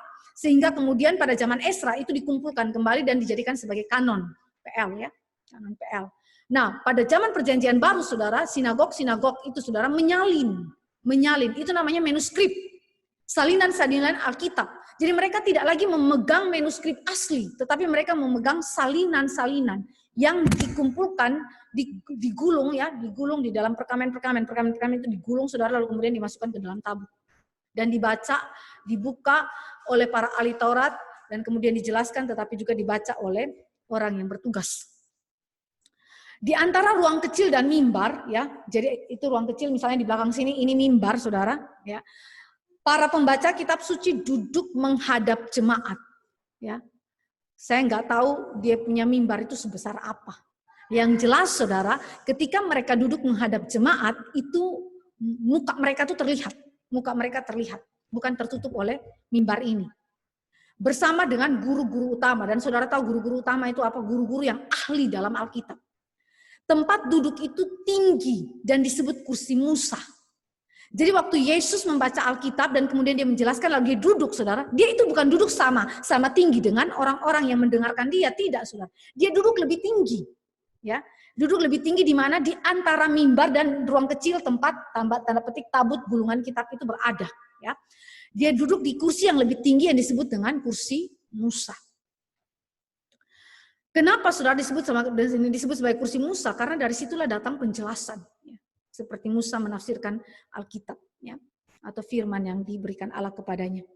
Bila ada kesempatan, orang Yahudi berkunjung ke bait Allah di Yerusalem. Dan kita tahu bahwa pada zaman itu, saudara, akhir PL menuju ke awal PB, itu adalah bait suci kedua.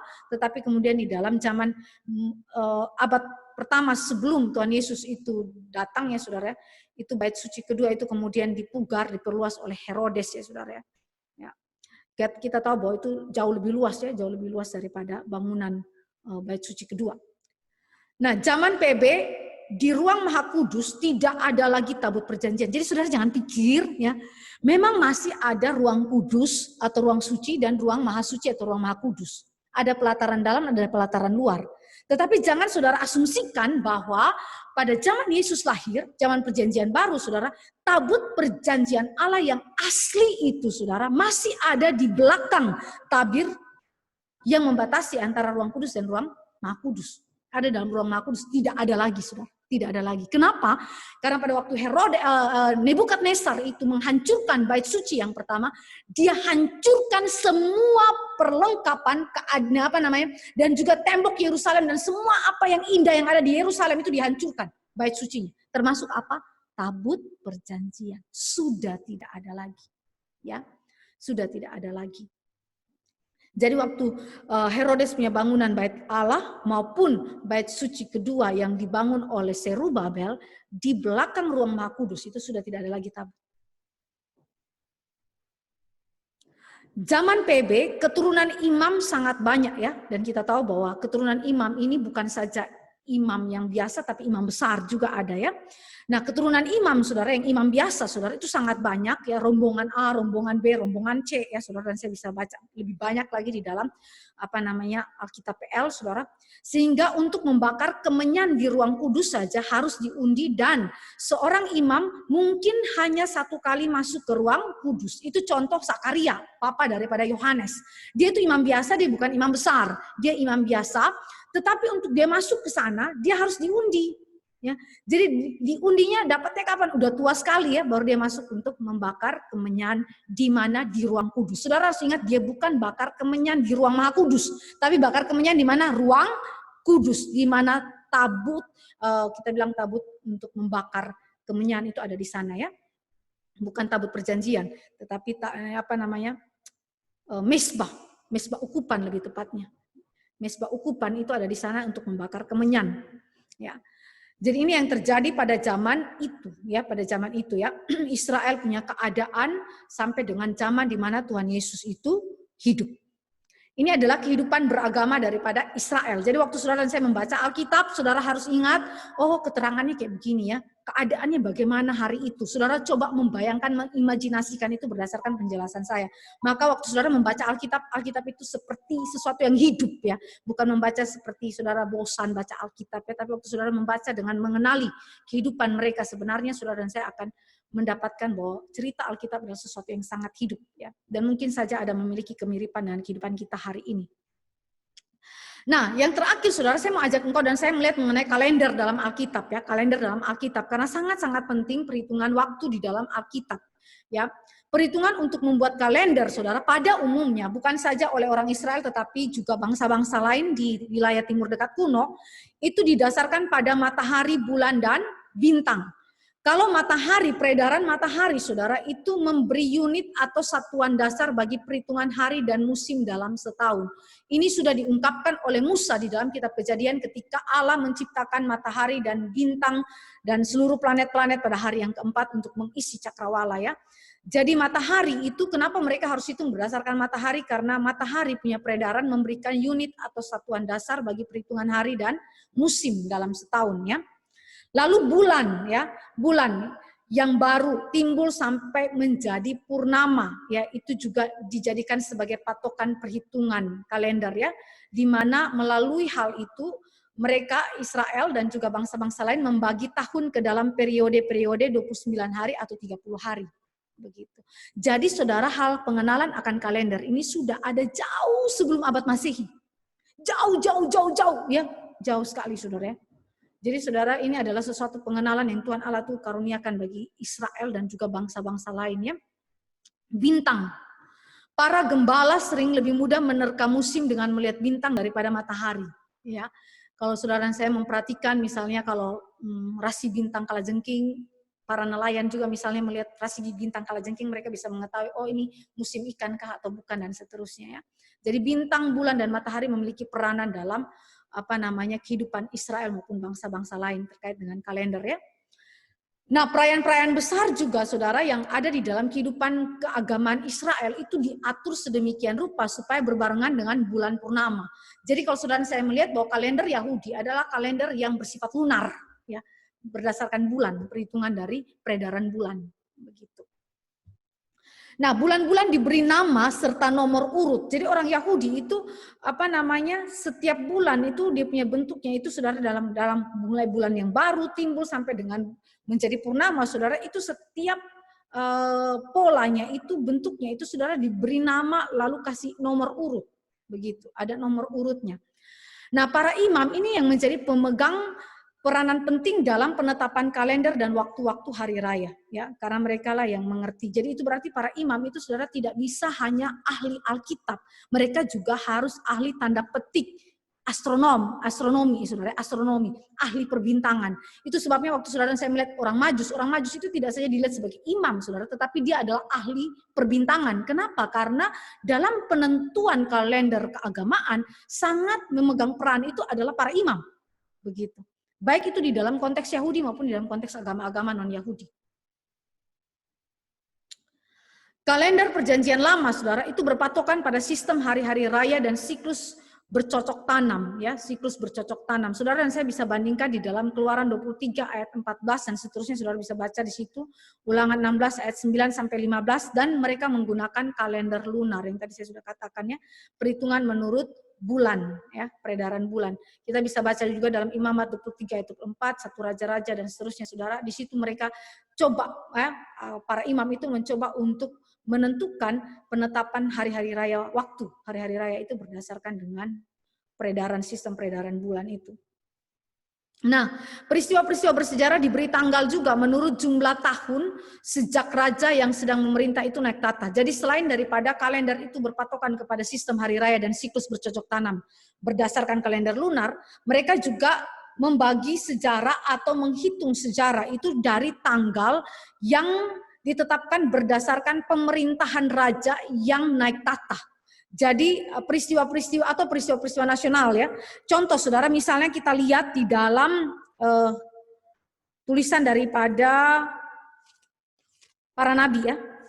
Waktu nabi itu melayani, bagaimana kita bisa menentukan kapan nabi itu melayani, saudara?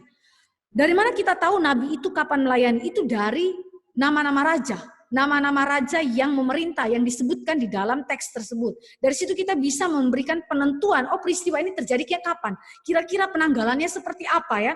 Contoh saudara, Yesaya pasal 1 ayat 1. Penglihatan yang telah dilihat Yesaya bin Amos tentang Yehuda dan Yerusalem dalam zaman Usia, Yotam, Ahaz, Hizkia, raja-raja Yehuda. Maka Israel itu akan mulai hitung. Kapan Raja Usia itu naik tahta pertama kali. Sampai dengan Raja Hizkia itu selesainya.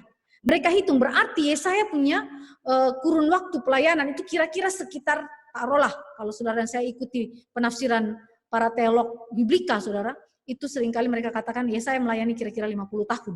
Begitu ya. Jadi mereka tahu dari mana itu saudara. Ya dari penyebutan ini saudara, dari penyebutan ini ya. Atau dari peristiwa-peristiwa besar nasional lainnya, Eksodus, pembuangan ke Babel ya. Contoh saudara, bulan pertama daripada Israel untuk Israel itu rayakan adalah bulan yang dimana mereka itu dibebaskan dari Mesir. Ya, jadi itu berarti bulan pertama yang Israel itu ingat apa? Eksodus. Eksodus, yaitu apa? Israel dibebaskan Allah dari Mesir. Terus terakhir nanti mereka rayakan apa? Tentang kebebasan Israel yang ada di pembuangan dari pembunuhan yang dirancangkan oleh Haman, yang dirayakan pada hari raya Purim. Eksodus adalah kebebasan Israel dari Mesir, ya. Sedangkan hari raya Purim adalah kebebasan Israel di tanah pembuangan dari rencana pembunuhan Haman. Jadi kalau saudara dan saya melihat kalender dengan berbasiskan peristiwa sejarah-sejarah nasional yang terjadi dalam hidup dari Israel, maka hidup Israel bisa disimpulkan sebagai by grace alone. Kenapa saudara? Dimulai dengan Eksodus, pembebasan, dan diakhiri dengan pembebasan. Pembebasan saudara. Jadi dari anugerah kepada anugerah. Itulah hidup Israel. Jadi kalau saudara dan saya membaca mengenai kalender Israel adalah kalender yang menyatakan tentang anugerah Allah yang bekerja dalam kehidupan Israel. Mulai dari titik awal, bulan pertama, Eksodus, sampai dengan bulan yang terakhir adalah hari raya Purim. Begitu. Nah, di dalam kalender perjanjian baru, saudara, kebanyakan para penulis PB mencatat peristiwa-peristiwa berdasarkan kalender Yahudi yang berlaku saat itu, termasuk berdasarkan sistem hari raya. Tadi saudara ingat ya, kalender PL ya, berpatokan pada sistem hari raya, siklus bercocok tanam yang didasarkan pada kalender lunar, tetapi juga berdasarkan pada peristiwa-peristiwa bersejarah yang diambil dari jumlah tahun sejak raja yang memerintah itu naik tahta, atau menurut peristiwa-peristiwa nasional yang besar. Ini adalah kalender yang berlaku pada zaman itu sampai dengan zaman PB. Tetapi juga saudara, kadang-kadang pencatatan daripada PB itu didasarkan pada data para penguasa non-Yahudi. Contoh, Lukas ya. Injil Lukas waktu ditulis ya saudara ya. Kita tahu bahwa Lukas ini bukan saja seorang dokter, tapi dia adalah seorang sejarawan yang hebat sekali. Dokter itu punya ketelitian, maka dia menggunakan sifat ketelitian itu untuk mengkaji sejarah keselamatan yang terjadi ya. Kita lihat ya di dalam Lukas. Di situ saudara dan saya menemukan ada Kaisar Tiberius pada tahun ke-13 dari Kaisar Tiberius, Lukas 3 ayat 1. Lukas 3 ayat 1 saudara dan saya baca ya. Dalam tahun ke-15 dari pemerintahan, bukan tahun ke-13 tapi tahun ke-15. Dalam tahun ke-15 dari pemerintahan Kaisar Tiberius, ketika Pontius Pilatus menjadi wali negeri Yudea dan Herodes raja wilayah Galilea Filipus, saudaranya raja wilayah Iturea dan Trakonitis dan Lisanias raja wilayah Abilene. Nah, waktu saudara membaca ini, saudara langsung tahu bahwa penanggalan Yohanes Pembaptis itu melayani itu seperti apa? Itu terjadi di dalam keterangan daripada Lukas berdasarkan data yang diberikan oleh pihak non-Yahudi. Jadi Lukas bukan saja mempelajari kalender berdasarkan patokan yang Yahudi berikan, tetapi juga kalender yang ada daripada orang-orang Yahudi. Dari sini saudara dan saya juga bisa melihat bagaimana kita membaca sejarah penulisan Alkitab dan bagaimana para teolog itu menentukan kapankah penulisan ini terjadi. Kira-kira Lukas itu hidup dan melayani kapan? Atau Yesaya itu hidup dan melayaninya kapan? Ya, saudara kira orang karang-karang? Gak karang, saudara. Kenapa? Karena mereka melihat dari kalender Yahudi dengan sistem patokan yang ditentukan dan juga dari kalender yang ditetapkan oleh para penguasa non-Yahudi. Nah, mari kita lihat ya. Ini ada contoh kalender namanya kalender geser. Ya, saudara lihat ada tulisan-tulisannya ya di diukir di batu itu ya. Ini yang disebut sebagai kalender geser ya, ditemukan oleh para arkeolog. Ini adalah sarana bantu yang sederhana untuk mengingat musim-musim bercocok tanam dalam bahasa Ibrani dari zaman sekitar tahun 900 SM, saudara, sebelum Masehi ditemukan digeser. Ya. Jadi dalam tulisan bahasa Ibrani. Jadi Israel, saudara, sudah memiliki kalendernya sendiri sejak kira-kira 1000-an tahun yang lampau ya sebelum Masehi. Ya, ini saudara ya, saya kasih tentang perbandingan berbagai kalender ya. Ada standar astronominya, nanti kalau saudara pulang saudara bisa baca ya, ada kalender Romawi ya, yang ditetapkan oleh Kaisar Julian ya, Kaisar Julius ya pertama kali ya saudara ya. Lalu ada kalender Yahudi Ortodoks, saudara bisa baca di sini ada kalender Yobel, ada kalender Mesir. Kalender Yobel itu saudara ingat tentang perayaan tahun Yobel. Nah, ini adalah perbedaan-perbedaan yang saudara dan saya nanti bisa pulang dan pelajari masing-masing di rumah ya. Lalu ini adalah kalender Israel zaman dulu ya.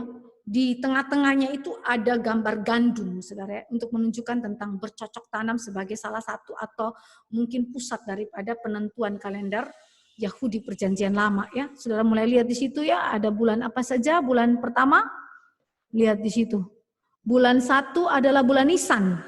Kira-kira jatuh antara kalau kita punya kalender Masehi adalah sekitar bulan Maret dan April ya. Kira-kira jatuhnya di situ. Bulan itu adalah bulan pertama Nisan ya. Atau kita kenal juga dengan bulan Abib ya. Itu adalah bulan yang pertama kali Israel keluar dari Mesir. Eksodusnya saudara ingat ini ya. Lalu saudara langsung runtut ya, ada bulan kedua, bulan ketiga, bulan keempat ya, kira-kira itu langsung ada paralelnya dengan bulan Masehi yang kita punya hari ini ya, yang kita terima. Lalu ada bulan Adar, yang tadi saya katakan bahwa kira-kira bulan Adar itu jatuh antara Februari atau Maret, yang saya katakan sebagai hari raya Purim ya. Saudara lihat ada keterangannya langsung di situ, Ester 9 ayat 26 sampai 28, hari raya Purim. Itu yang saya katakan bahwa tadi hidup daripada Israel, kalender Israel kalau kita lihat adalah kalender yang menyaksikan mengenai anugerah Allah yang bekerja dari awal Israel dipanggil sebagai satu umat pilihan Allah sampai dengan akhir kehidupan mereka adalah di tangan Tuhan semata. Jadi waktu saudara dan saya mempelajari mengenai kehidupan daripada Israel, sebenarnya kita mempelajari secara sederhana pekerjaan-pekerjaan Allah di dalam kehidupan umat Tuhan, termasuk dalam urusan penanggalan. Hidup engkau dan saya ditentukan oleh Tuhan, bukan ditentukan oleh peristiwa-peristiwa apapun yang terjadi dalam kehidupan kita sehari-hari. Demikian firman Tuhan yang saya katakan, yang saya bisa beritakan. Kalau ibu-ibu ada pertanyaan boleh ya, silakan ya. Saya sudah selesai sampai di sini, kita masih punya kira-kira setengah jam untuk kita boleh bertanya. Ya, silakan jika ada pertanyaan boleh sampaikan ke saya.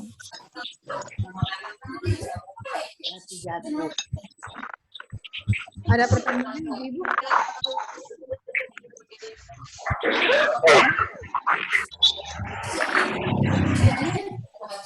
Kalau juga aman.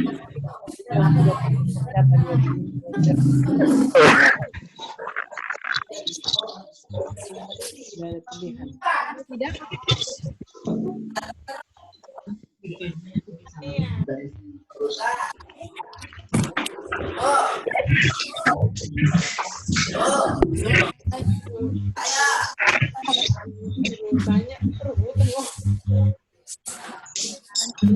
Ada tidak yang mau bertanya?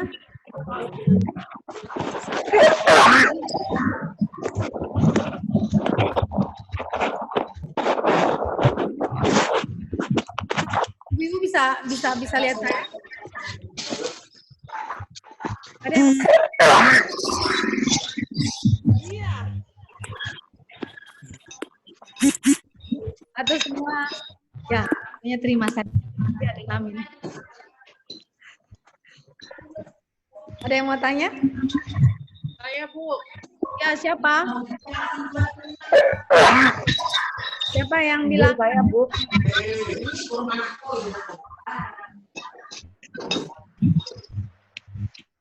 Ibu Geralda kah? Bu, saya boleh, Bu? Ya, boleh siapa ya? Boleh tunjukin mukanya kah? Di on-kan saja ininya. Videonya. Di videonya. Oh, Bu Grace ya? Ya, Bu. Oke. Gimana, Bu? Enggak, saya mau minta tolong yang bagian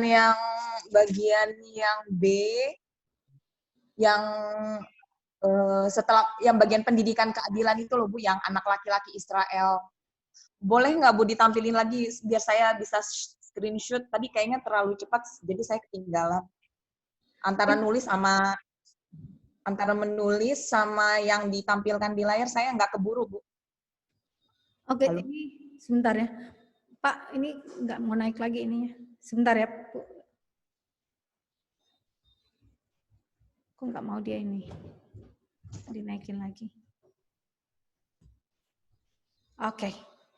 Di bagian yang pertama apa, Bu? Pendidikan dan? Yang anak laki-laki itu loh, Bu, yang anak laki-laki Israel. Nah, itu. Ini ya? Biar saya screenshot dulu, Bu. Itu sebentar. Bukan. Ya, itu yang ini sebentar. Dan yang setelahnya, Bu. Ini. Ini udah. Oke. Lalu ini dan satu lagi, Bu, setelahnya.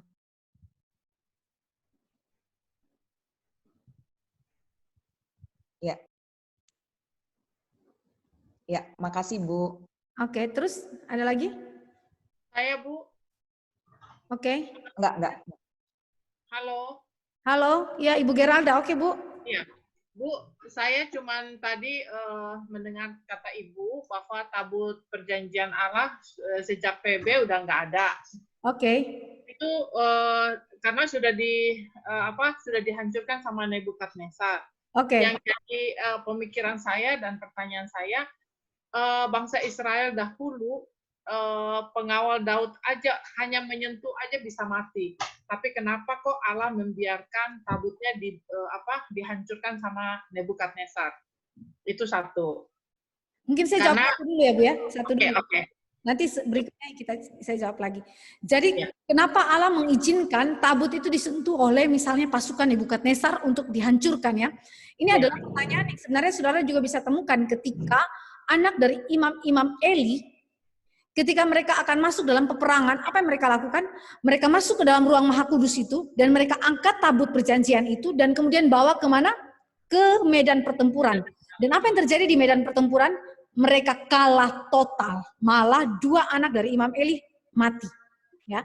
Jadi itu berarti pertanyaan kita ini sebenarnya bisa dijawab juga dengan konteks yang sama dengan Imam Eli. Allah di dalam kedaulatannya mengizinkan untuk tabut perjanjian itu dihancurkan oleh orang-orang yang tidak mengenal Allah.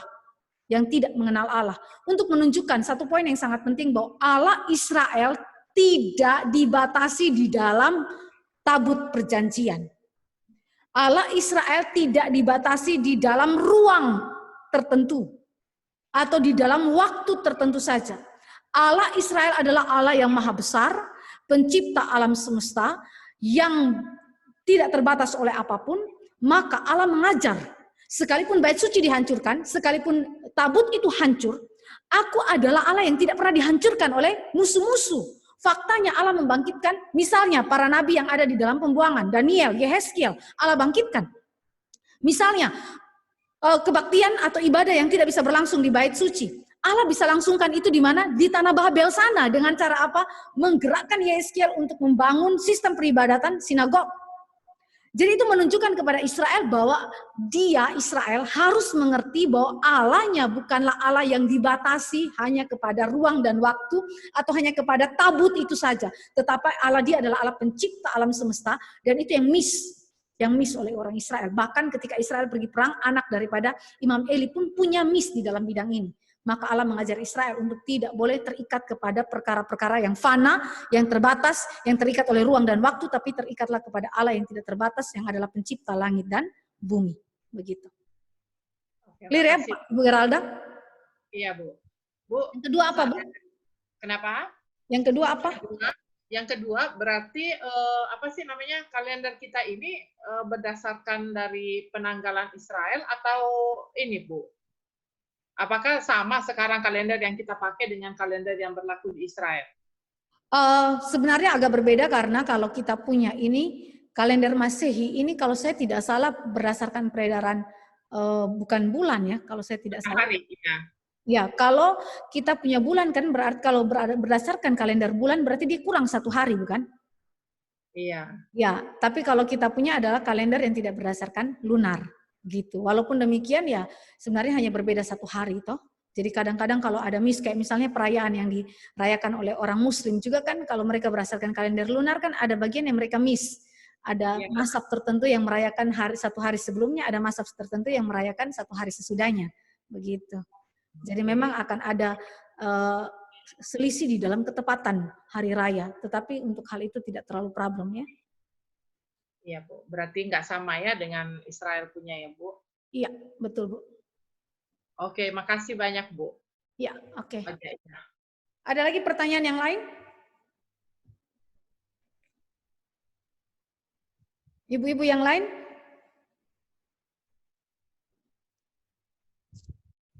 Ada tidak? Oh, ada Bu Gresvita ya? Boleh, silakan. Ya, Bu, berarti orang Israel sendiri sekarang memakai penanggalan apa, Bu? Penasaran aja. Lunar, tetap pakai lunar sampai hari ini. Oh. Ya, ya. Oke. Makasih. Tetapi itu tidak berarti bahwa mereka menolak apa ya, kalender yang kita percayai juga sebagai kalender Masehi ini juga tidak begitu. Tetapi waktu mereka melakukan hari raya sistem perayaan begitu, biasanya mereka mengacu kepada hal ini, begitu, kepada kalender lunar yang sudah ditetapkan di dalam keagamaan mereka. Begitu. Oke. Ada lagi yang lain? Ibu-ibu yang lain? Saya, Bu. Ya. Bu Meli, Bu. Boleh dibuka itunya, Bu, videonya biar saya lihat Ibu. Aduh. Harus ya, Bu? Enggak. Suara aja lah, Bu. Oke, enggak apa-apa. Bu, saya mau nanya, ya kan, banyak iman-iman tertentu ya, sangat banyak iman, sehingga untuk membakar kemenyan aja ke ruang kudus itu harus diundi ya, Bu. Jadi kalau pada saat pengundian, kalau imam itu sudah meninggal atau tidak ada kesempatan untuk membakar kemenyan itu ya, Bu. Ya. Betul. Terus si Zakaria itu diundinya sudah dari muda atau sejak dia menjadi imam, Bu. Sehingga pada tuanya baru dia mendapat kesempatan gitu loh, Bu. Iya, karena memang kan tadi saya katakan rombongannya itu rombongan imam, itu satu rombongan saja itu beberapa kepala keluarga ada di sana. Sehingga waktu diundi itu memang tidak langsung misalnya Zakaria yang dapatkan. Zakaria itu biasanya akan masuk sebagai menjabat sebagai imam itu kira-kira usianya sudah kepala 3. Seperti Yesus waktu masuk pelayanan, dia tidak boleh di bawah umur 30 tahun. Karena memang imam itu melayani pada usia 30 tahun. Begitu. Jadi kira-kira kalau Imam Zakaria ini melayani pada usia yang sama seperti usia Yesus melayani, maka dia sudah usia yang sudah sangat tua sekali. Sampai istrinya sudah menopause, istrinya sudah sangat tua sekali, baru dia dapat giliran itu. Bisa saja ada yang dia dapat giliran tapi udah mati, jadi digantikan oleh orang lain, begitu. Oh, diundi lagi, Bu? Iya, diundi lagi. Kalau yang dia berikutnya mati, ya, gitu. Orangnya udah mati, ya udah diundi lagi untuk orang lain yang menggantikan. Begitu. Oh, kayak arisan ya, Bu ya, zaman sekarang. Sebenarnya ya, kalau Bu, terima kasih. arisan juga kan, diundi itu adalah alat yang dipakai pada zaman itu untuk mendapatkan penentunya siapakah dari antara sekian banyak rombongan ini yang mendapatkan giliran. Dari rombongan lagi nanti diundi kepala keluarga mana yang dapat, begitu kan. Jadi itu kan memang salah satu alat sarana yang dipakai untuk mendapatkan penentuan siapa yang dikehendaki Tuhan untuk masuk dan menjalankan ritual ibadah di dalam ruang kudus. Begitu, Bu. Termasuk anugerah juga ya, Bu ya, kalau kita mendapatkan kesempatan itu ya, Bu, para iman itu ya. Betul, betul, Bu. Seperti misalnya Sakaria waktu dia dikasih kesempatan oleh Tuhan, kenapa juga nggak di usia muda sih? Kenapa dia harus di usia sudah lanjut? Karena memang Tuhan punya maksud kan, Tuhan punya rencana kan. Ketika dia masuk dan malaikat Tuhan itu menampakkan diri kepadanya dan memberitakan firman Tuhan kepadanya mengenai Elisabeth yang akan mengandung, waktu itu terlihatlah seorang yang saleh ini, seperti Sakaria dan juga istrinya, ternyata dia juga memiliki keraguan kepada Tuhan. Dan di dalam aspek ini Tuhan bereskan. Tuhan bereskan. Jadi Tuhan memang ini pada waktu Tuhan, pada cara Tuhan sendiri di mana Tuhan memang memilih dan menempatkan siapa yang akan masuk untuk melayani. Itu kepercayaan dari Israel. Jadi sebenarnya bukan cuma Israel saja, bangsa-bangsa umumnya juga sebenarnya memakai undi juga untuk mengetahui kehendak Tuhan apa. Tapi kalau Israel itu Tuhannya jelaskan. Kalau yang lain kan dewa-dewa asing. Tapi kalau Israel percaya bahwa Allah memakai undi juga sebagai alat di tangan Tuhan untuk menentukan siapakah orang yang dipilih dia untuk masuk dalam pelayanan. Jadi kalau kita lihat memang secara implikasinya kita tahu bahwa pelayanan untuk masuk melayani seperti Sakaria melayani itu anugerah. Yang Ibu simpulkan itu betul. Jadi tidak semua orang mendapat hak untuk masuk dan melayani Tuhan di dalam rumah Tuhan. Hanya orang yang dipilih dan ditentukan Tuhan saja yang masuk untuk melayani Tuhan.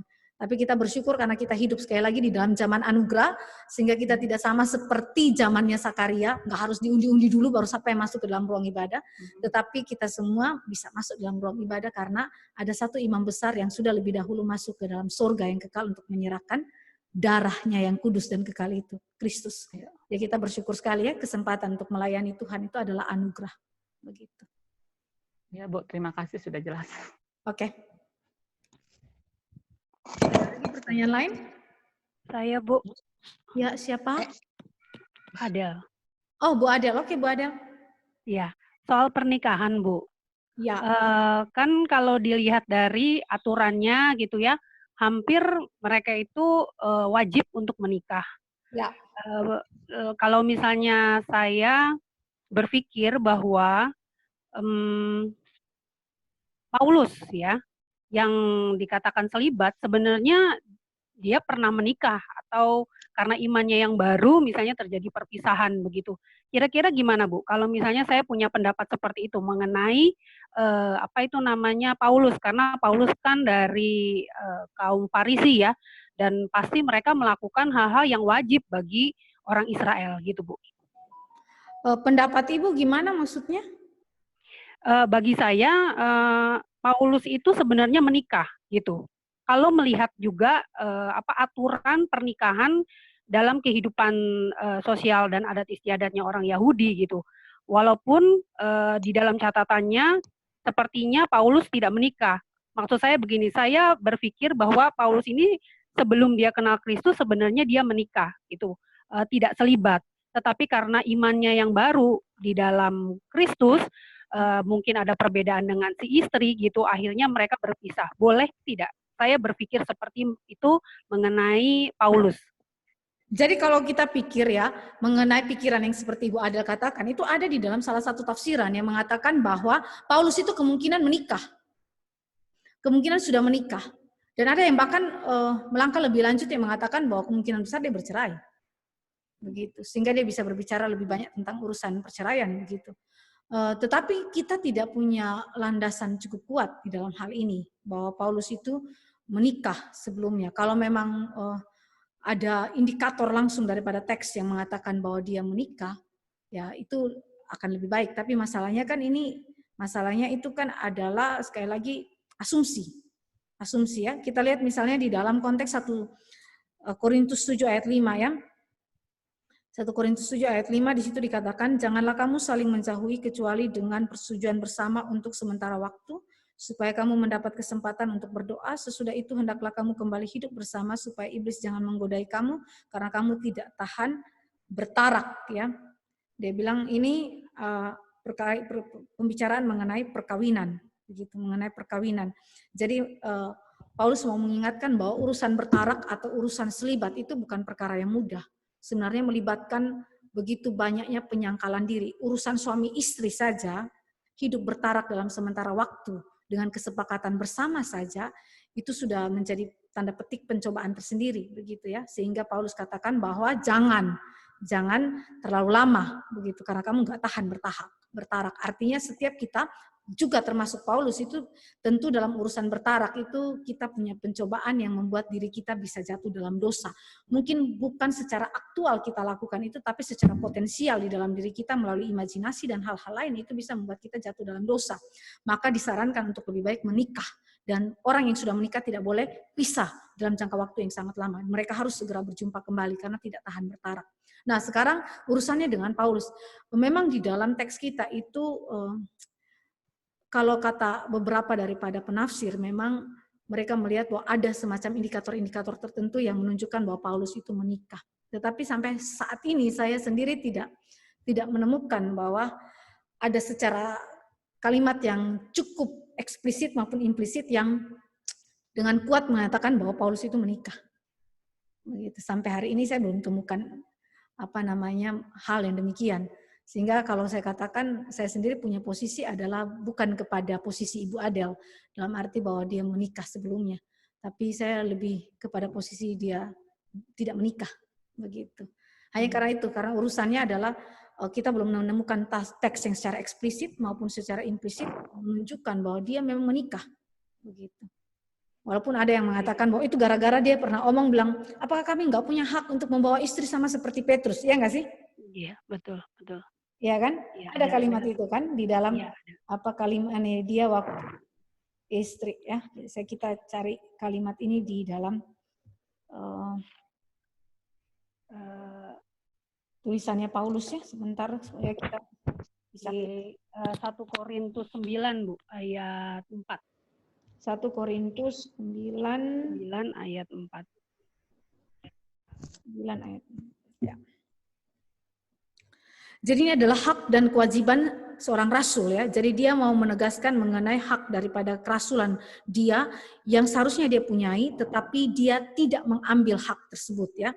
Salah satunya misalnya di dalam ayat yang ke-5, tidakkah kami mempunyai hak untuk membawa seorang istri Kristen dalam perjalanan kami seperti yang dilakukan rasul-rasul lain dan saudara-saudara Tuhan dan Kefas, atau hanya aku dan Barnabas saja yang tidak mempunyai hak untuk dibebaskan dari pekerjaan tangan?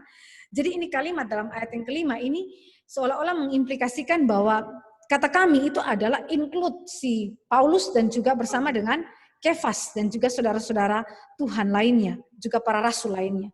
Artinya mereka memikirkan bahwa kemungkinan besar adalah Paulus itu memiliki istri. Tapi saya juga tidak menganggap bahwa kalimat ini harus mengatakan bahwa Paulus itu memiliki istri. Dia hanya menegaskan bahwa hak sebagai seorang rasul adalah salah satunya adalah bisa membawa istri masuk di dalam pelayanan bersama-sama. Seperti yang dilakukan juga oleh Kefas, saudara-saudara lain dan rasul-rasul yang lain yang juga punya istri begitu ya, walaupun istrinya tidak disebutkan. Jadi kalimat ini tidak kemudian langsung mengasumsikan bahwa Paulus itu punya istri sebenarnya. Dan apakah ada bukti sejarah dari gereja mula-mula atau misalnya dari bapak-bapak gereja mula-mula itu yang mengatakan bahwa Paulus ini memang punya istri. Nah itu kita tidak tahu. Gitu. Sampai hari ini memang belum terlalu tahu kita punya hal-hal bukti-bukti yang demikian. Sejauh yang saya baca memang saya belum menemukan kepastian di dalam aspek itu. Sehingga posisi saya masih di dalam posisi dia tidak menikah. Begitu. Okay. Kan kata kami ini juga include Barnabas di dalamnya. Ya kan? Karena ternyata di dalam ayat yang ke-6 kan, atau hanya aku dan Barnabas sajakah yang tidak mempunyai hak untuk dibebaskan dari pekerjaan tangan. Jadi artinya kata kami itu include bukan saja Paulus tetapi juga Barnabas, kawan sekerja daripada Paulus di dalam perjalanan misinya dia. Entahkah Paulus atau entahkah Barnabas yang memiliki istri. Jadi memang di dalam poin ini ada dua penafsiran yang berbeda. Iya, oke Bu. Saya cuma tertarik karena Paulus itu clear sekali waktu berbicara mengenai suami istri begitu ya, sampai akhirnya dia masuk kepada pemahaman tentang pernikahan itu menuju ke menggambarkan Kristus dengan gerejanya. Jadi saya pikir ini orang kemungkinan pernah masuk di dalam pernikahan dan akhirnya menemukan esensi itu di dalam imannya dalam Kristus gitu. Itu sih Bu, mungkin yang bikin saya pikir ini pasti pernah menikah begitu, kira-kira gitulah. Iya. Kalau saya pikir juga hal itu bisa saja kalau kita mau tarik implikasinya sampai ke sana dengan tafsiran yang demikian. Tapi juga itu tidak harus, karena sekali lagi Paulus itu diinspirasikan oleh Roh Kudus, begitu. Jadi kesimpulan-kesimpulan logis yang dia miliki juga tidak harus karena dia punya istri, ya kan? Yesus Kristus juga bisa bicara banyak mengenai urusan pernikahan, tetapi itu tidak mengindikasikan bahwa dia harus menikah, baru dia bisa bicara tentang urusan pernikahan, kan? Jadi sekali lagi ini ada dua penafsiran yang memang sekali lagi ada perbedaan di situ, tetapi kita sendiri yang kemudian menunjukkan bukti-buktinya secara tekstual yang bisa kemudian dipertanggungjawabkan. Itu aja sih, Bu. Ya, terima kasih, Bu. Oke. Ada lagi yang lain?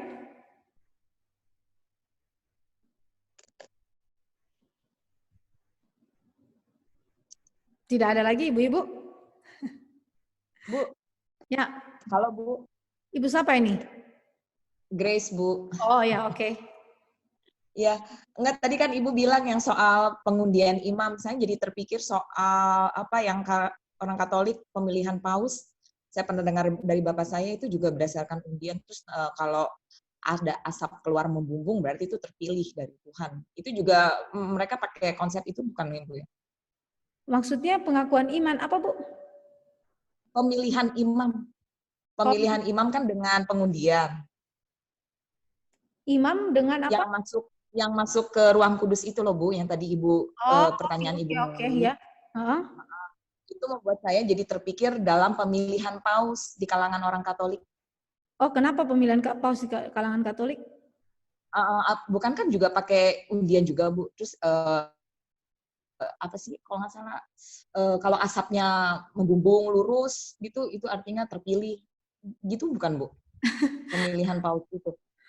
Iya, jadi ini pakai konsep itu ya, kita tuh waktu lihat zaman PL sama zaman PB, kita juga harus memperhatikan bahwa ini kan di dalam kerangka inspirasi daripada Roh Kudus kan. Waktu dia menginspirasikan firman ini dan dalam segala peristiwa perkara yang dinyatakan kepada para rasul maupun para nabi untuk menulis. Nah, waktu kita ambil dalam konteks Katolik hari ini bahwa ketaruhlah mereka pakai sistem yang sama dengan undi. Hari ini juga saudara dan saya juga bisa pakai sistem undi. Tapi kan itu tidak serta-merta kita juga punya satu pemikiran yang sama dengan seperti zaman PL, zaman PB begitu kan. Bahwa segala sesuatu ada di dalam kedaulatan Tuhan. Di dalam kedaulatan pemilihan Tuhan, iya. Saya yakin itu.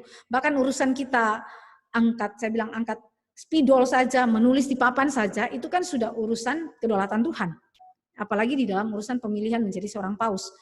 Jadi kalau di dalam aspek kedaulatan Tuhan, saya tidak menolak bahwa undi yang dihasilkan itu adalah tidak lepas daripada kedaulatan Allah untuk menentukan siapakah yang akan naik menjadi seorang paus.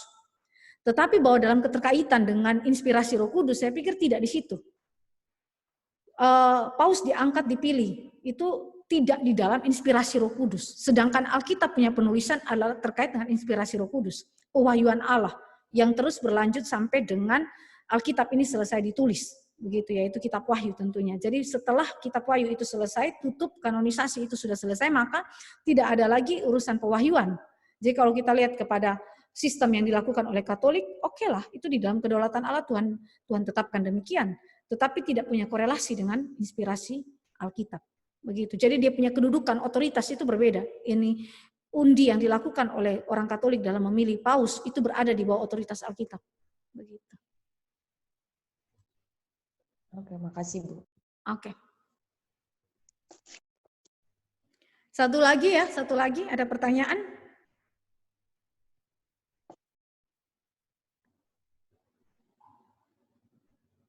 Ada ibu-ibu?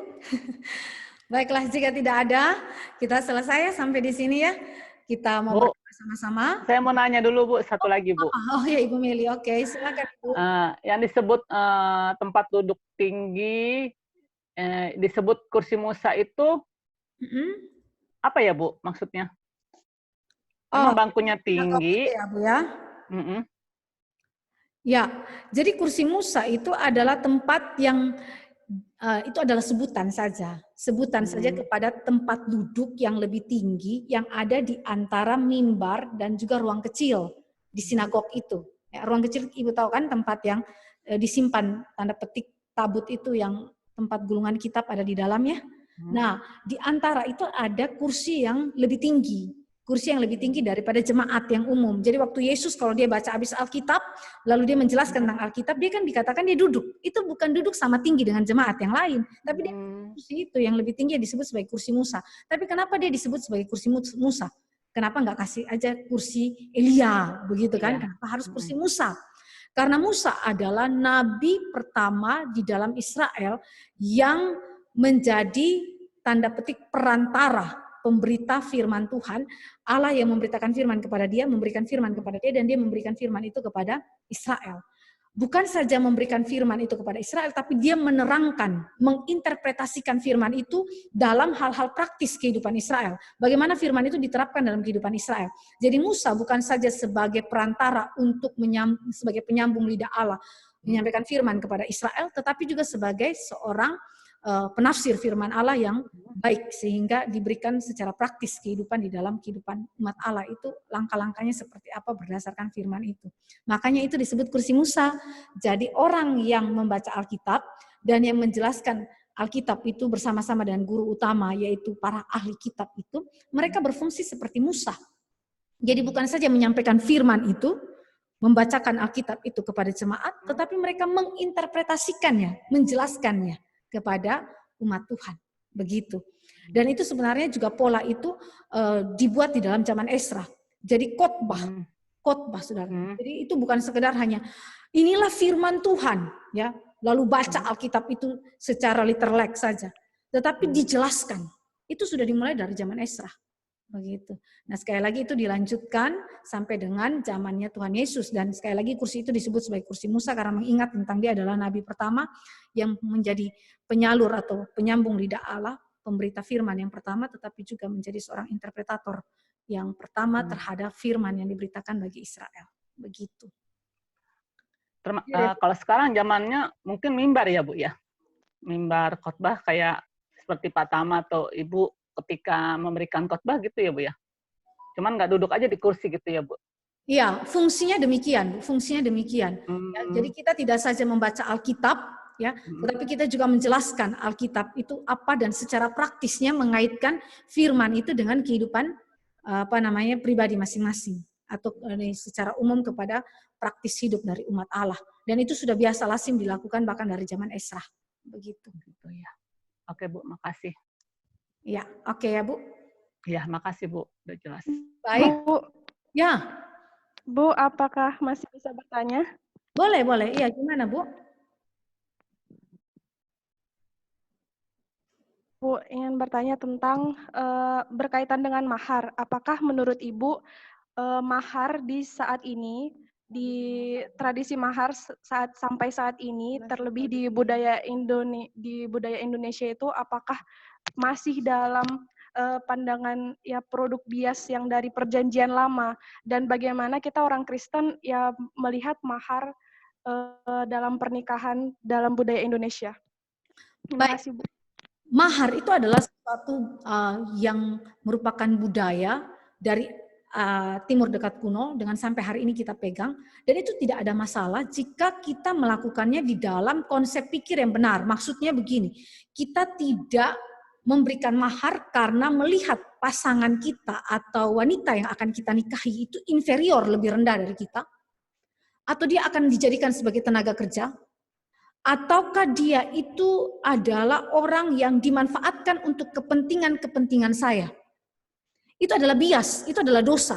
Tapi kalau selama saudara dan saya menjalankan mahar sebagai suatu ucapan syukur, suatu kebahagiaan di mana saya mempersunting mempelai wanita itu dengan suatu rasa cinta yang begitu indah ya, yang Tuhan bangkitkan dalam hati kita, seperti Ishak itu meminang Ribka tentunya, tapi lebih jelasnya pembantu daripada papanya Abraham yang meminangkan Ribka bagi Ishak. Tetapi mahar itu sudah diberikan. Sudah diberikan melalui pembantunya Abraham untuk diberikan kepada Ribka dan juga kepada keluarga Ribka. Dan waktu mereka memberikan itu kepada Ribka, mereka tidak sedang memandang Ribka itu lebih rendah daripada Ishak. Tetapi betul-betul diberikan dengan rasa cinta, kasih, dan cinta itu dibangun oleh Allah. Itu sebabnya waktu Ishak melihat Ribka itu datang, dia langsung apa? Langsung cinta kepada Ribka, padahal dia tidak pernah jumpa sebelumnya. Begitu mata dengan mata bertatapan, cinta itu ada. Itu siapa yang bangun? Tuhan yang bangun. Jadi kalau mahar itu saudara gunakan di dalam konteks yang benar, itu adalah sesuatu yang tidak apa-apa, itu sesuatu yang baik, itu sesuatu yang mulia. Ungkapan dari cinta kita untuk mempersunting mempelai laki-laki, mempelai perempuan itu. Bukankah Kristus sebagai mempelai laki-laki juga mempersunting kita sebagai mempelai perempuan dengan memberikan mahar yang paling mahal yang dikatakan oleh Petrus, bukan dengan barang yang fana, tetapi dengan kekal, yaitu apa? Darahnya sendiri. Dengan darahnya sendiri dia beli kita. Begitu. Karena apa? Karena dia begitu cinta kepada kita. Jadi konsep itu saudara, Kristus juga pakai di dalam urusan dia mempersunting kita. Dia adalah mempelai laki-laki dan gereja adalah mempelai perempuan. So sampai sejauh ini tidak ada masalah. Ya, tetapi jika saudara dan saya memandang mahar itu di dalam urusan komersial, di urusan perdagangan, kontrak pernikahan, nah itu salah saudara. Hari ini kan orang memakai kontrak pernikahan, ya. Jadi dia tidak lagi menganggap pernikahan itu sebagai sesuatu yang kudus. Waktu terjadi mahar pun ya itu cuman ya formalitas yang sebenarnya tidak mengikat satu dengan yang lain di dalam cinta kasih yang kudus. Seperti di mana Kristus itu berikan kepada kita. Begitu. Jadi memang harus ditafsirkan di dalam koridor yang benar. Jadi mahar itu sendiri tidak bersalah. Tapi cilakanya adalah dalam bias dosa itu, komersil itu masuk. Ya, ada banyak kepentingan. Misalnya keluarga perempuan memeras keluarga laki-laki. Kasih mahar yang tinggi. Ya. Orang itu nggak sanggup kasih 100 juta, kita minta 100 juta. Sampai dia pergi utang-utang, akhirnya pernikahan dia hidup dengan membayar hutang. Begitu. Jadi itu sesuatu yang tidak baik, itu dosa. Begitu. Clear ya Bu ya? Terima kasih ya Bu. Ya? Ya, terima kasih banyak Bu. Oke. Baik. Jika tidak ada, saya berharap penjelasan saya cukup jelas bagi ibu-ibu, ya, bagi ibu-ibu semua. Ya, terkait juga misalnya dengan pertanyaan dari Ibu Adel mengenai Paulus itu menikah atau tidak, ya. Saudara juga tidak perlu terlalu risau karena dia menikah atau tidak itu bukan terlalu berkepentingan di situ karena secara teologis tidak memiliki implikasi yang terlalu penting, ya. Karena orang yang tidak menikah pun dapat memberikan pemahaman teologi yang benar di dalam inspirasi Roh Kudus. Ya, saudara ingat kuncinya itu di inspirasi Roh Kudus, bukan di dalam soal Paulus itu menikah atau tidak menikah. Clear ya saudara ya? Baik, mari kita berdoa bersama-sama. Sebelum saya selesaikan ini semua, saya mengingatkan bahwa nanti setelah saya selesai akan tampil di layar nomor rekening untuk persembahan. Jadi kalau Bapak Ibu-Ibu yang memiliki beban untuk mau tetap memberikan persembahan sebagai ungkapan syukur dari firman yang kita sudah dengar, saudara boleh berikan. Baik, mari kita berdoa bersama-sama bersyukur untuk anugerah Tuhan. Bapa dalam kerajaan surga, kami datang kepada Tuhan bersyukur untuk kasih karunia Tuhan yang memberikan kepada kami penjelasan dan memberikan kepada kami lagi hikmat untuk memahami bagaimana Alkitab ini ditulis di dalam konteks hidup masyarakat Israel. Kami berdoa biarlah seluruh pemahaman ini kami ingat dan kami berdoa juga biarlah Engkau mengajar kami untuk terus menghargai Alkitab sebagai firman hidup yang Engkau karuniakan bagi kami. Kami bukan saja mempelajarinya tetapi kami boleh menghidupinya dan menaatinya. Terima kasih Bapa di sorga, dalam nama Yesus Kristus Tuhan kami berdoa dan menaikkan syukur. Amin. Oke, selamat siang ibu-ibu semua. Tuhan Yesus memberkati. Selamat siang.